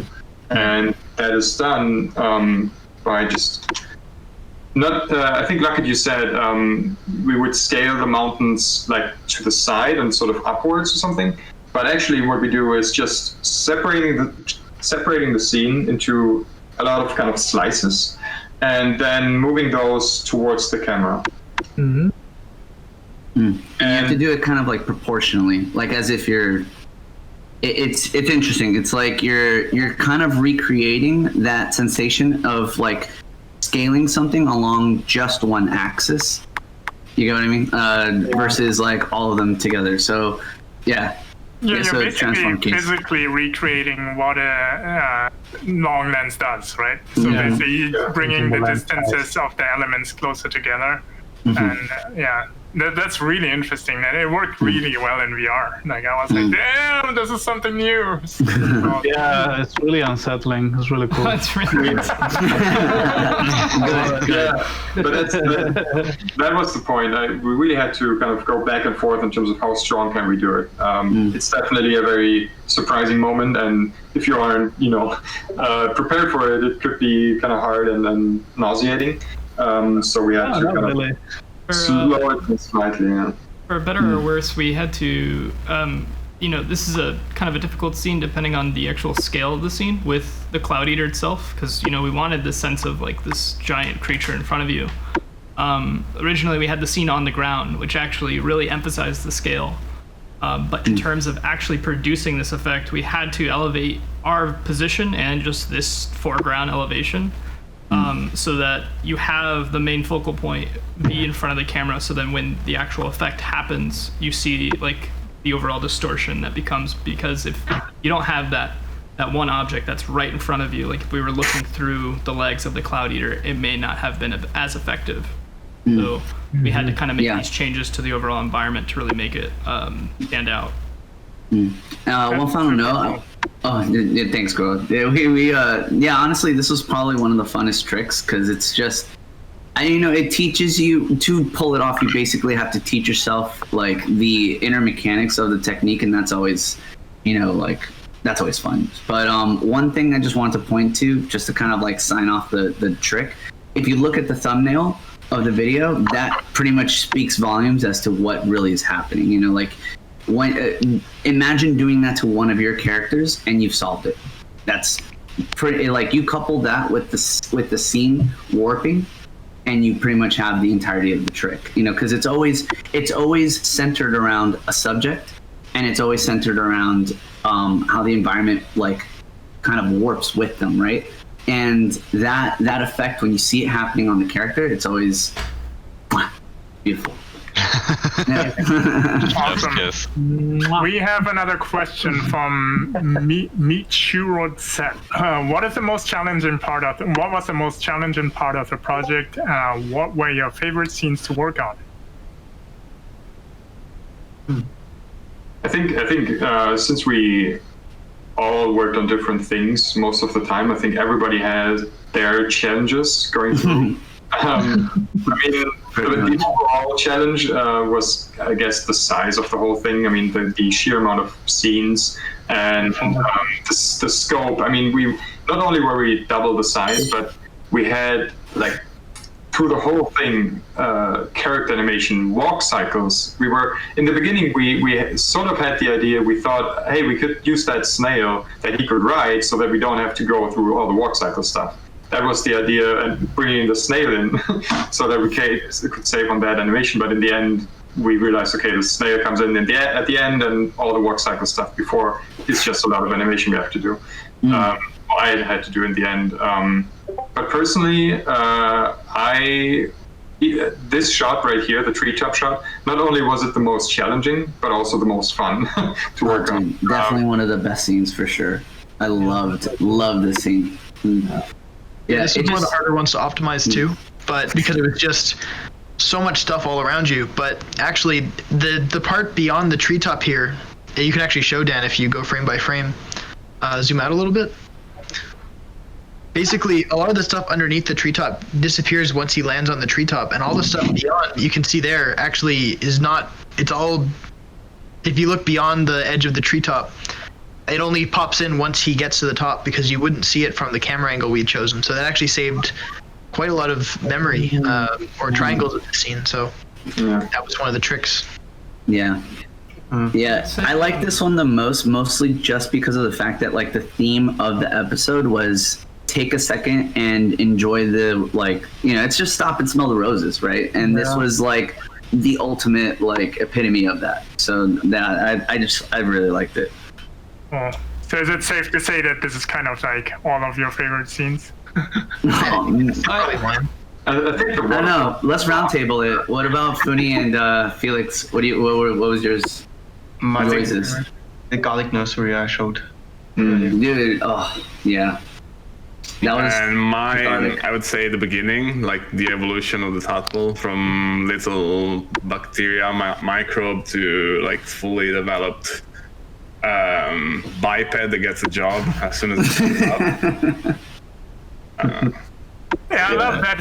I love this opening actually because I was seeing that lighthouse. If you look up there a little bit, that lighthouse, and I was like finding that location on the map. So that was really super fun. Somebody has done music. Just to throw in a kind of a tame scene to be a favorite. I actually like the rescue scene a lot, which is the scene where he actually comes back up from the water. The actual water scene and the rescue scene are just a really nice ambient scene. I really want to point this out. I want everyone, hold on, Dan, can you go back just for like 1 second? I want everyone to look at this tiny little frog that Nick Ladd animated, and I want you to go back, and I want you to listen to that spot, because there is a splash there, and it's incredible. But this scene altogether is just such a nice like setting with like the like the rainfall and just like the waterfall in the background, but then also in continuation into the jungle again, like this transitional period from like the heavy intensity to then coming back into it, which then follows by the vision, which is another like crazy scene. And then just to speak to challenges one more time, I think outside of these guys being extremely talented VR artists, VR is still such a cutting edge medium where our references and what we know really well outside of just VR content is just regular content, like regular, films and movies, and just, what we really like to enjoy and how we want to translate this over to this new medium. And so whether it be how Dan sets up a shot, we kind of, go back and forth on like, how does this make you feel since it's now outside of the realm of this frame? So like combating the idea of a close-up to then how the shot is just directed at all times to actually get the overall feeling, because now you want them to be really focused in on this specific area. And I think that's probably one of the more challenging things about VR. It's just you are now in this fully immersive environment, and then you still have to apply focus and translate everything that you want to be conveyed in that moment. I think that was a good segue into the next question we have from Shroomush. So in terms of visual storytelling, how did you ensure that the audience was looking where you wanted it to? I know you mentioned using motion to guide the eye, but any other tricks to help with that? I read that and I was a little stuck, because I was like, I know we did something a little more than just like visual cues, like with like, little dancing fairies and stuff, and motion with the camera. But color actually was a really big part of it, because if you look at scenes like in the beginning, in the shrine, color gradients in the stages move from a direction. Like they start where Dan leaves you off, and then you look for where is the light at the end of the tunnel. You get me? And so you basically create these exits, and we look for those things naturally, like as humans. So it's just and that's pretty much where Funi comes in, because he would essentially give us the gradients to play with when we design the environments and stuff. The Ghost made a pretty good eye guider as well in scenes like this, where he was so much brighter and lighter than the tadpole, because he just a lot of the time moves around really sporadically too, so he really catches the eye and kind of leads you in a way that the rest of the scene kind of all blends together. Yeah, I feel also, like yeah, then you're great. No, I was just saying the same things as you guys. The contrast between the color, the contrast of value, also it's a good trick to guide. That you guys used a lot. Yeah, the amount of details. Yeah. It was always always challenging to balance the amount of details, the craziness of the environment, with the story, so that we give the viewer time to explore. And obviously in the first viewing, there's going to be a lot that the viewer just doesn't catch in terms of the story, and also the cuts might be disorientating or whatever, we couldn't be 100% sure to make the viewer look where we want. But if you try to only focus on the story, you can, but it's always a balance. And for example, in this shot, that's why I wanted to show this, giving the viewer time to just look into the environment and then go back into kind of the storytelling is something that I tried here. Once again, to kind of make the exploration of the set, giving the viewer time to look into the set, making that a story beat and not overlapping that with actual storytelling. So, for example, right here, we have seen that deer running off into the distance. We follow Tadpole, and now he's gone, and there is nothing we can look at. So, and since we also move to the right with the camera, we look to the right and see where we're actually going, and we actually get that shot and that introduction into that new scene before we go back to the story with the tadpole. So we just give the viewer a little bit more time, a few seconds, and then we once more go back to the storytelling. So yeah, it's always balancing, especially with huge sets like this. And yeah, we cannot make sure to do it 100% right, but we try as best as we can. Since it's also new for us, right? I think that portion that you just explained, you guys really did it masterfully. I think that finding the right balance on like letting the audience explore without getting the fear of missing out. I feel like that's like the biggest challenge in VR narratives in general is like guidance, right? Guidance is always like this really difficult beast to beat because you can't rely on the audience looking at the right thing. And I think, like Dan, if you say like the first time the cuts might be jarring and stuff like that, I think that is true to the people that know VR, like the people that know VR, they tend to like always look around, like I feel like, and the people that are new to VR, they think of it as a film. So what's been presented to them, usually they don't even think of like, oh, what's behind me or something, because that's not something we're used to, So I noticed that, for example, if I show my little short film to our mothers with a duck family, if I show it to somebody who's new to VR, they're never gonna look to the left or right. But any VR artist looks to the left or right to check how I did the transitions and stuff like that. But I think like one important thing that you guys did really well is like where to add motion, where to keep it interesting, where to give the audience a break and stuff like that. Because I think there's a really fine line where the audience can feel lost if you wait too long, or they can feel lost if you move too much, right? So I feel like you found that sweet spot with the Neon Jungle perfectly, in my opinion, where I never felt lost in the story. I felt like I could always follow, and I never felt the panic of like, oh, what's going on? I can't follow.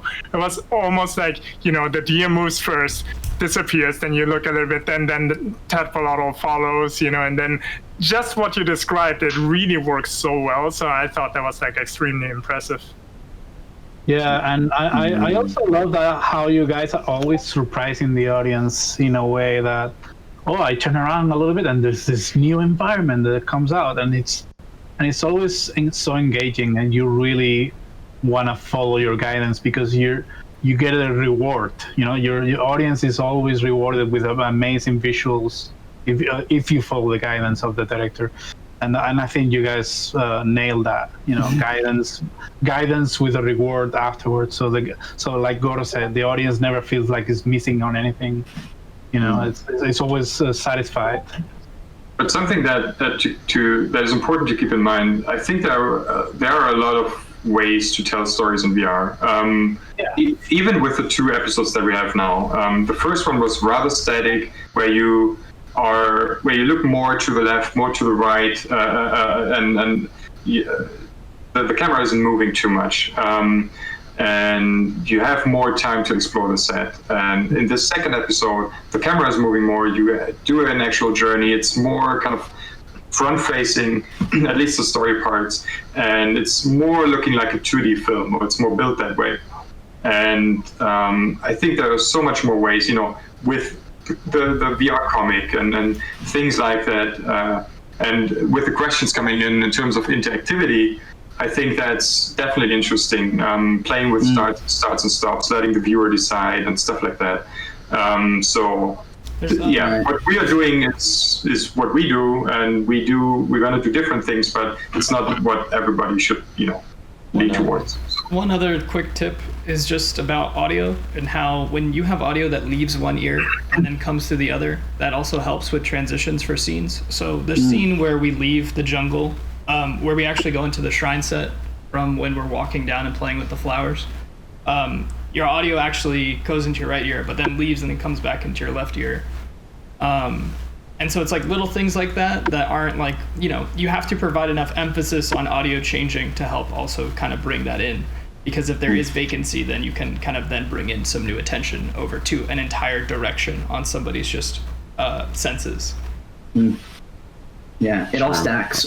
It all stacks. That's pretty much it, because what I've heard from multiple people, like even Goros mentioned it to us before, is that sometimes you can't depend on, say, just a visual, just a piece of audio, just a piece of something to like turn the person's head forcefully.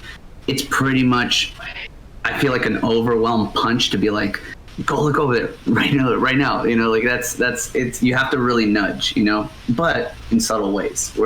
And that subtle way is when you stack all these things that are subtle, it all forms that massive push. You know what I mean? Yeah. That's the key. Dan, you just talked about you segued into interactivity. Can you elaborate on like what is possible within Quill in terms of interactivity? Ooh. Oh my god, dude, we've talked about this one actually. I wanted to kind of bring that one up because I remember in the most recent Quill and Chill little session, Nick was talking a bit about how you guys are maybe thinking like, oh, you hit the next button to like chop the wood or something just to move the scene along, so there's some kind of interactivity, even if it's just a single button push. Right, it's like those like video games where you press A, like press A on screen comes on, and you gotta like keep it going. Yeah, I like that. Yeah, I wonder. I mean, we've done some of that stuff, not to that storytelling extent, but we've explored in our behind the scenes some stuff like that. Like, oh, maybe press A to turn the page of the book.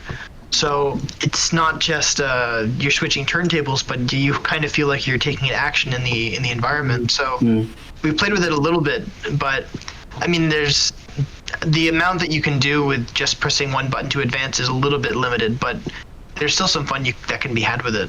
So. Yeah, I think Matt Schaefer's latest piece is really immersive and really cool. The bio-excavation facility, or what it is called, but he actually implemented like the start and stop functionality as an interactive element. So go check it out in Quill Theater if you haven't seen it. It's like really cool. But yeah, to elaborate on that, like if you want like choose your own adventure, or if you want to pick stuff up, then you open a whole new box of like a can of worms, basically, right? Because then you go into the section that like into the world of wolves in the walls, where you need like a people with like 40-50 people with game designers that create fail safes and stuff like that. So interactivity is like a very, very complex thing, but I think, it is there's limitations what you can do with start and stops, but people have been doing way beyond stuff that I thought people would do with start and stops. So there's a little bit of room there. I experimented a little bit with it myself, but just to the complexity of interactive stuff, then you have to jump into Unity and stuff like that. It's not as simple as as one might think. We did talk about that actually, though.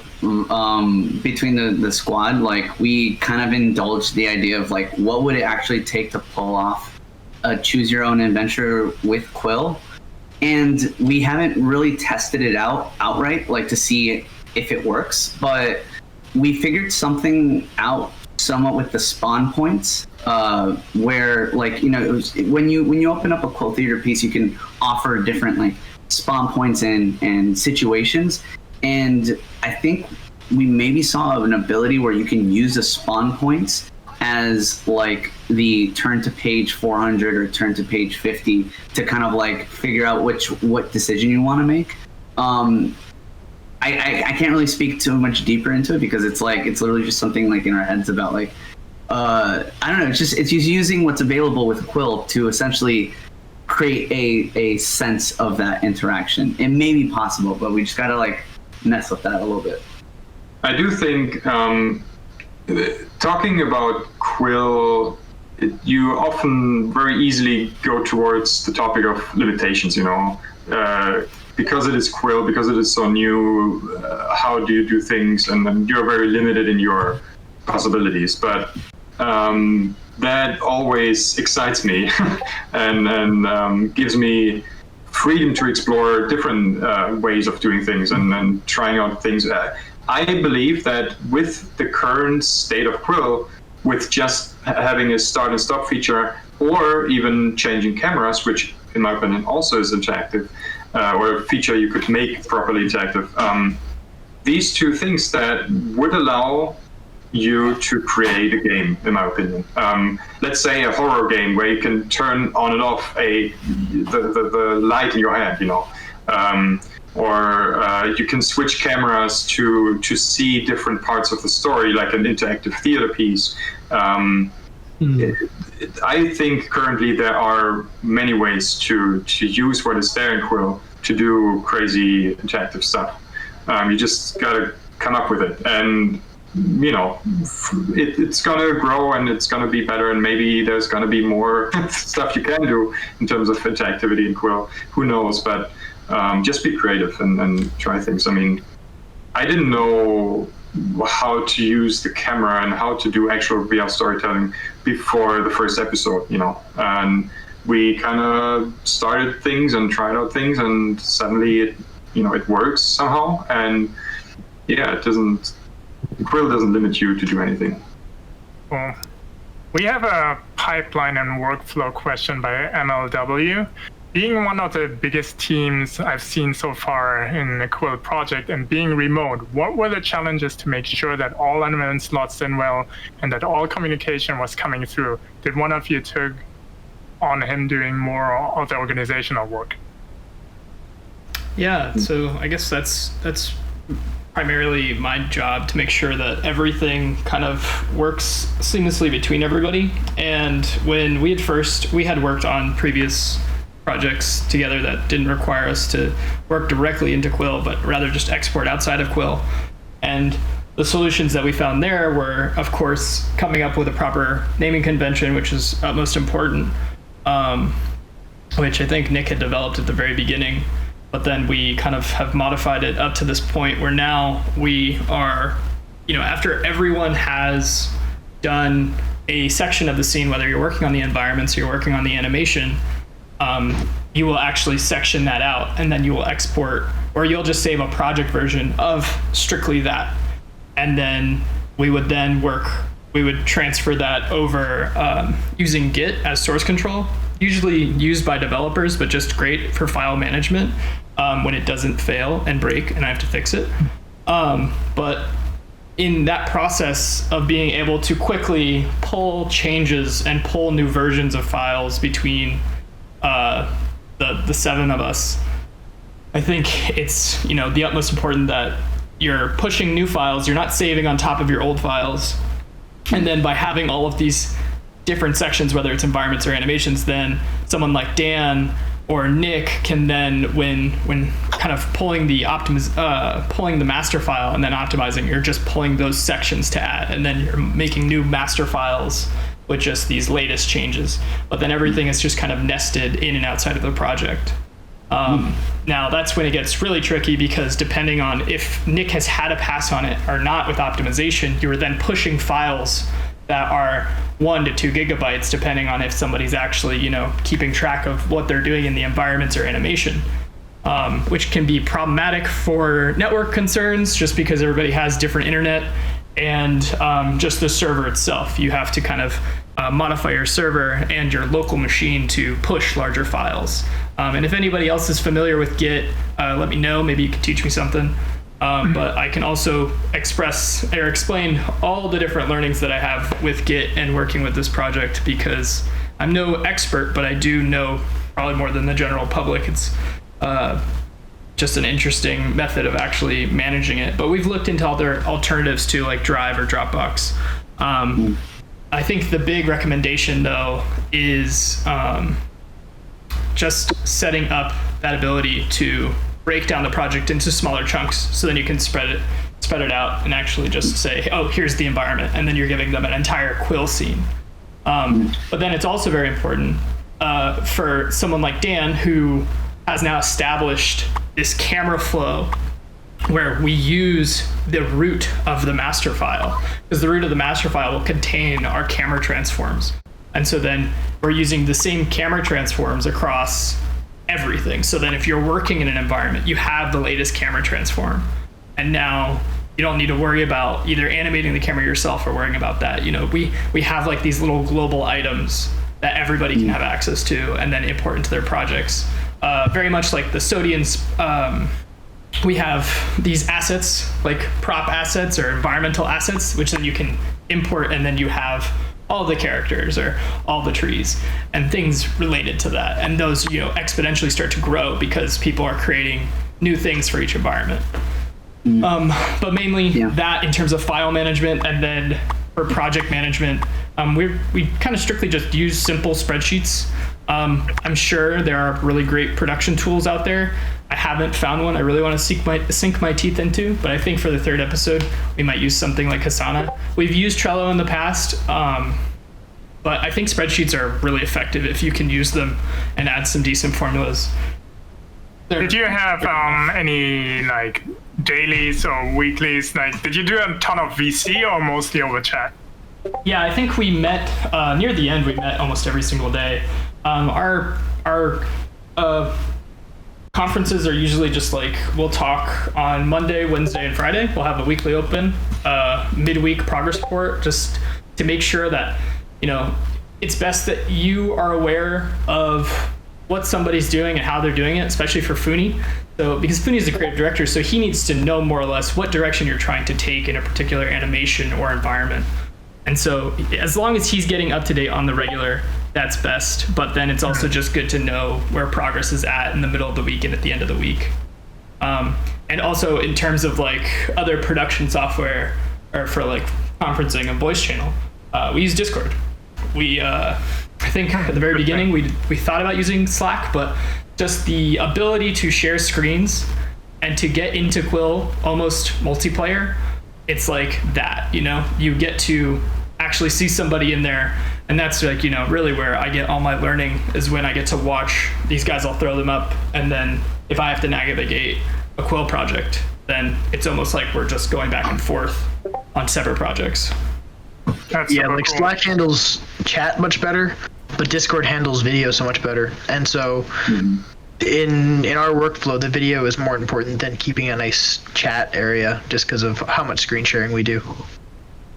So, something that Pete already talked about, but I wanted to quickly show in the master file, the naming convention and also the kind of the file structure that allows us to work separately, but on one file or one scene, but not getting kind of in the way of anybody else. Is kind of structuring the individual scenes into parts that don't intersect with everybody's work. So basically, for example, what I did all the time was just working when it came to animation, just working in the character animation folder and doing my stuff.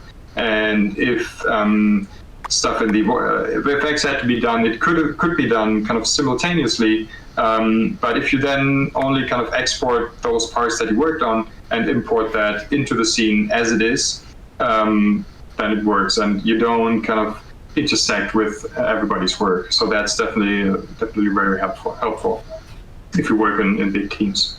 Yeah, so to do that, you can just delete basically every folder in the project except for the one that you want to give somebody, and then just save that folder on its own. And then they can work on it. Then you just bring it back in, delete the old one, and put the new one in the exact same spot. And then just that way you can have multiple people on one project. I think, guys, we're like at time. We're like 2 hours, 12 minutes in. But I think one last question would be fun from Three-Eyed Cat. Any fun Easter eggs that you hid within the short?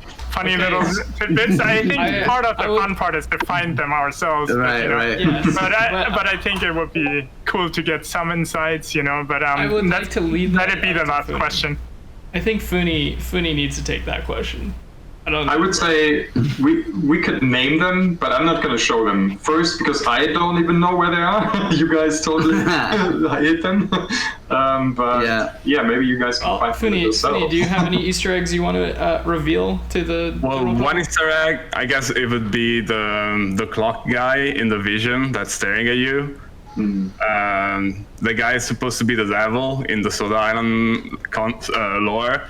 And the devil is the wasted time on the internet, because when Solana was a music collective, we had the two divinities, and the god was the internet. So it was this router guy, and the devil was the wasted time on the internet. So during the vision, the character wasted some of his lifetime while seeing this, this darkness coming through the island.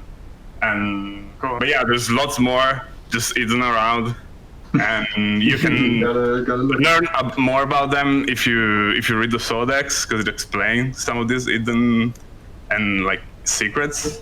But yeah. Hey, Funi, not a secret, but I wanted to get to Kurt's question. He wants to know if there's anything special about the teddy bear at the end, and I don't know if there is. I just it's really fun. You want to know. Really cute. That's his special ability. He asked a few days ago. He asked again today. I'm like, I don't know either. So I was like, one of the priests or something. Like he is noticeable. That's his specialty. It stands out. Casually stands out. On its own. There is, by the way, a code in Soda Island, but that I'm just gonna leave it at that. That's the only other thing we're gonna say. Thanks. Now we all go crazy. All right, bye. It's not an Easter egg. It's not an Easter egg, but look at that guy. That's one of my favorite animations right there. Oh yeah, the guy who hangs back Guy who just to look at him. And then also, it's really funny listening to the entire thing without music, because then you really hear like the sound effects, like this snail, like when he just darts his eyes. It's just like you have to listen to it, but I don't know if we want to give any other Easter eggs, but no, that's it. That's all I got. Yeah, I found the metronome from the Multiverse Bakery, right? I think a lot of people found that guy, but I thought that was like a cool reference.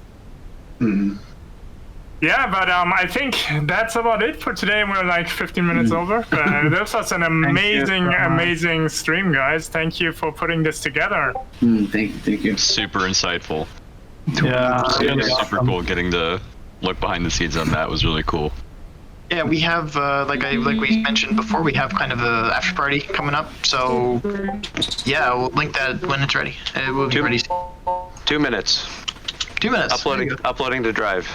And then all of you might be able to see the metronome up close. Who knows? Wait, how many? I want to bring Luckett's comment to light really quick. He said, "Great stuff. Worried the WASD trick is going to allow Yari to summon the devil."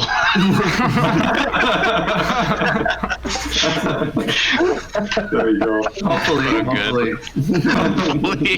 Oh my god. Oh Congrats we to guys to like this masterpiece of work. I'm gonna watch it many more times. It's really inspiring. And thanks for leading this session today. This was awesome. All right. Thank you so much, guys. Thank you. Come back soon, guys. See ya. See you Have a good later. weekend, everybody. Thank you guys. Bye. You guys relax. Play some Pavlov. Yeah.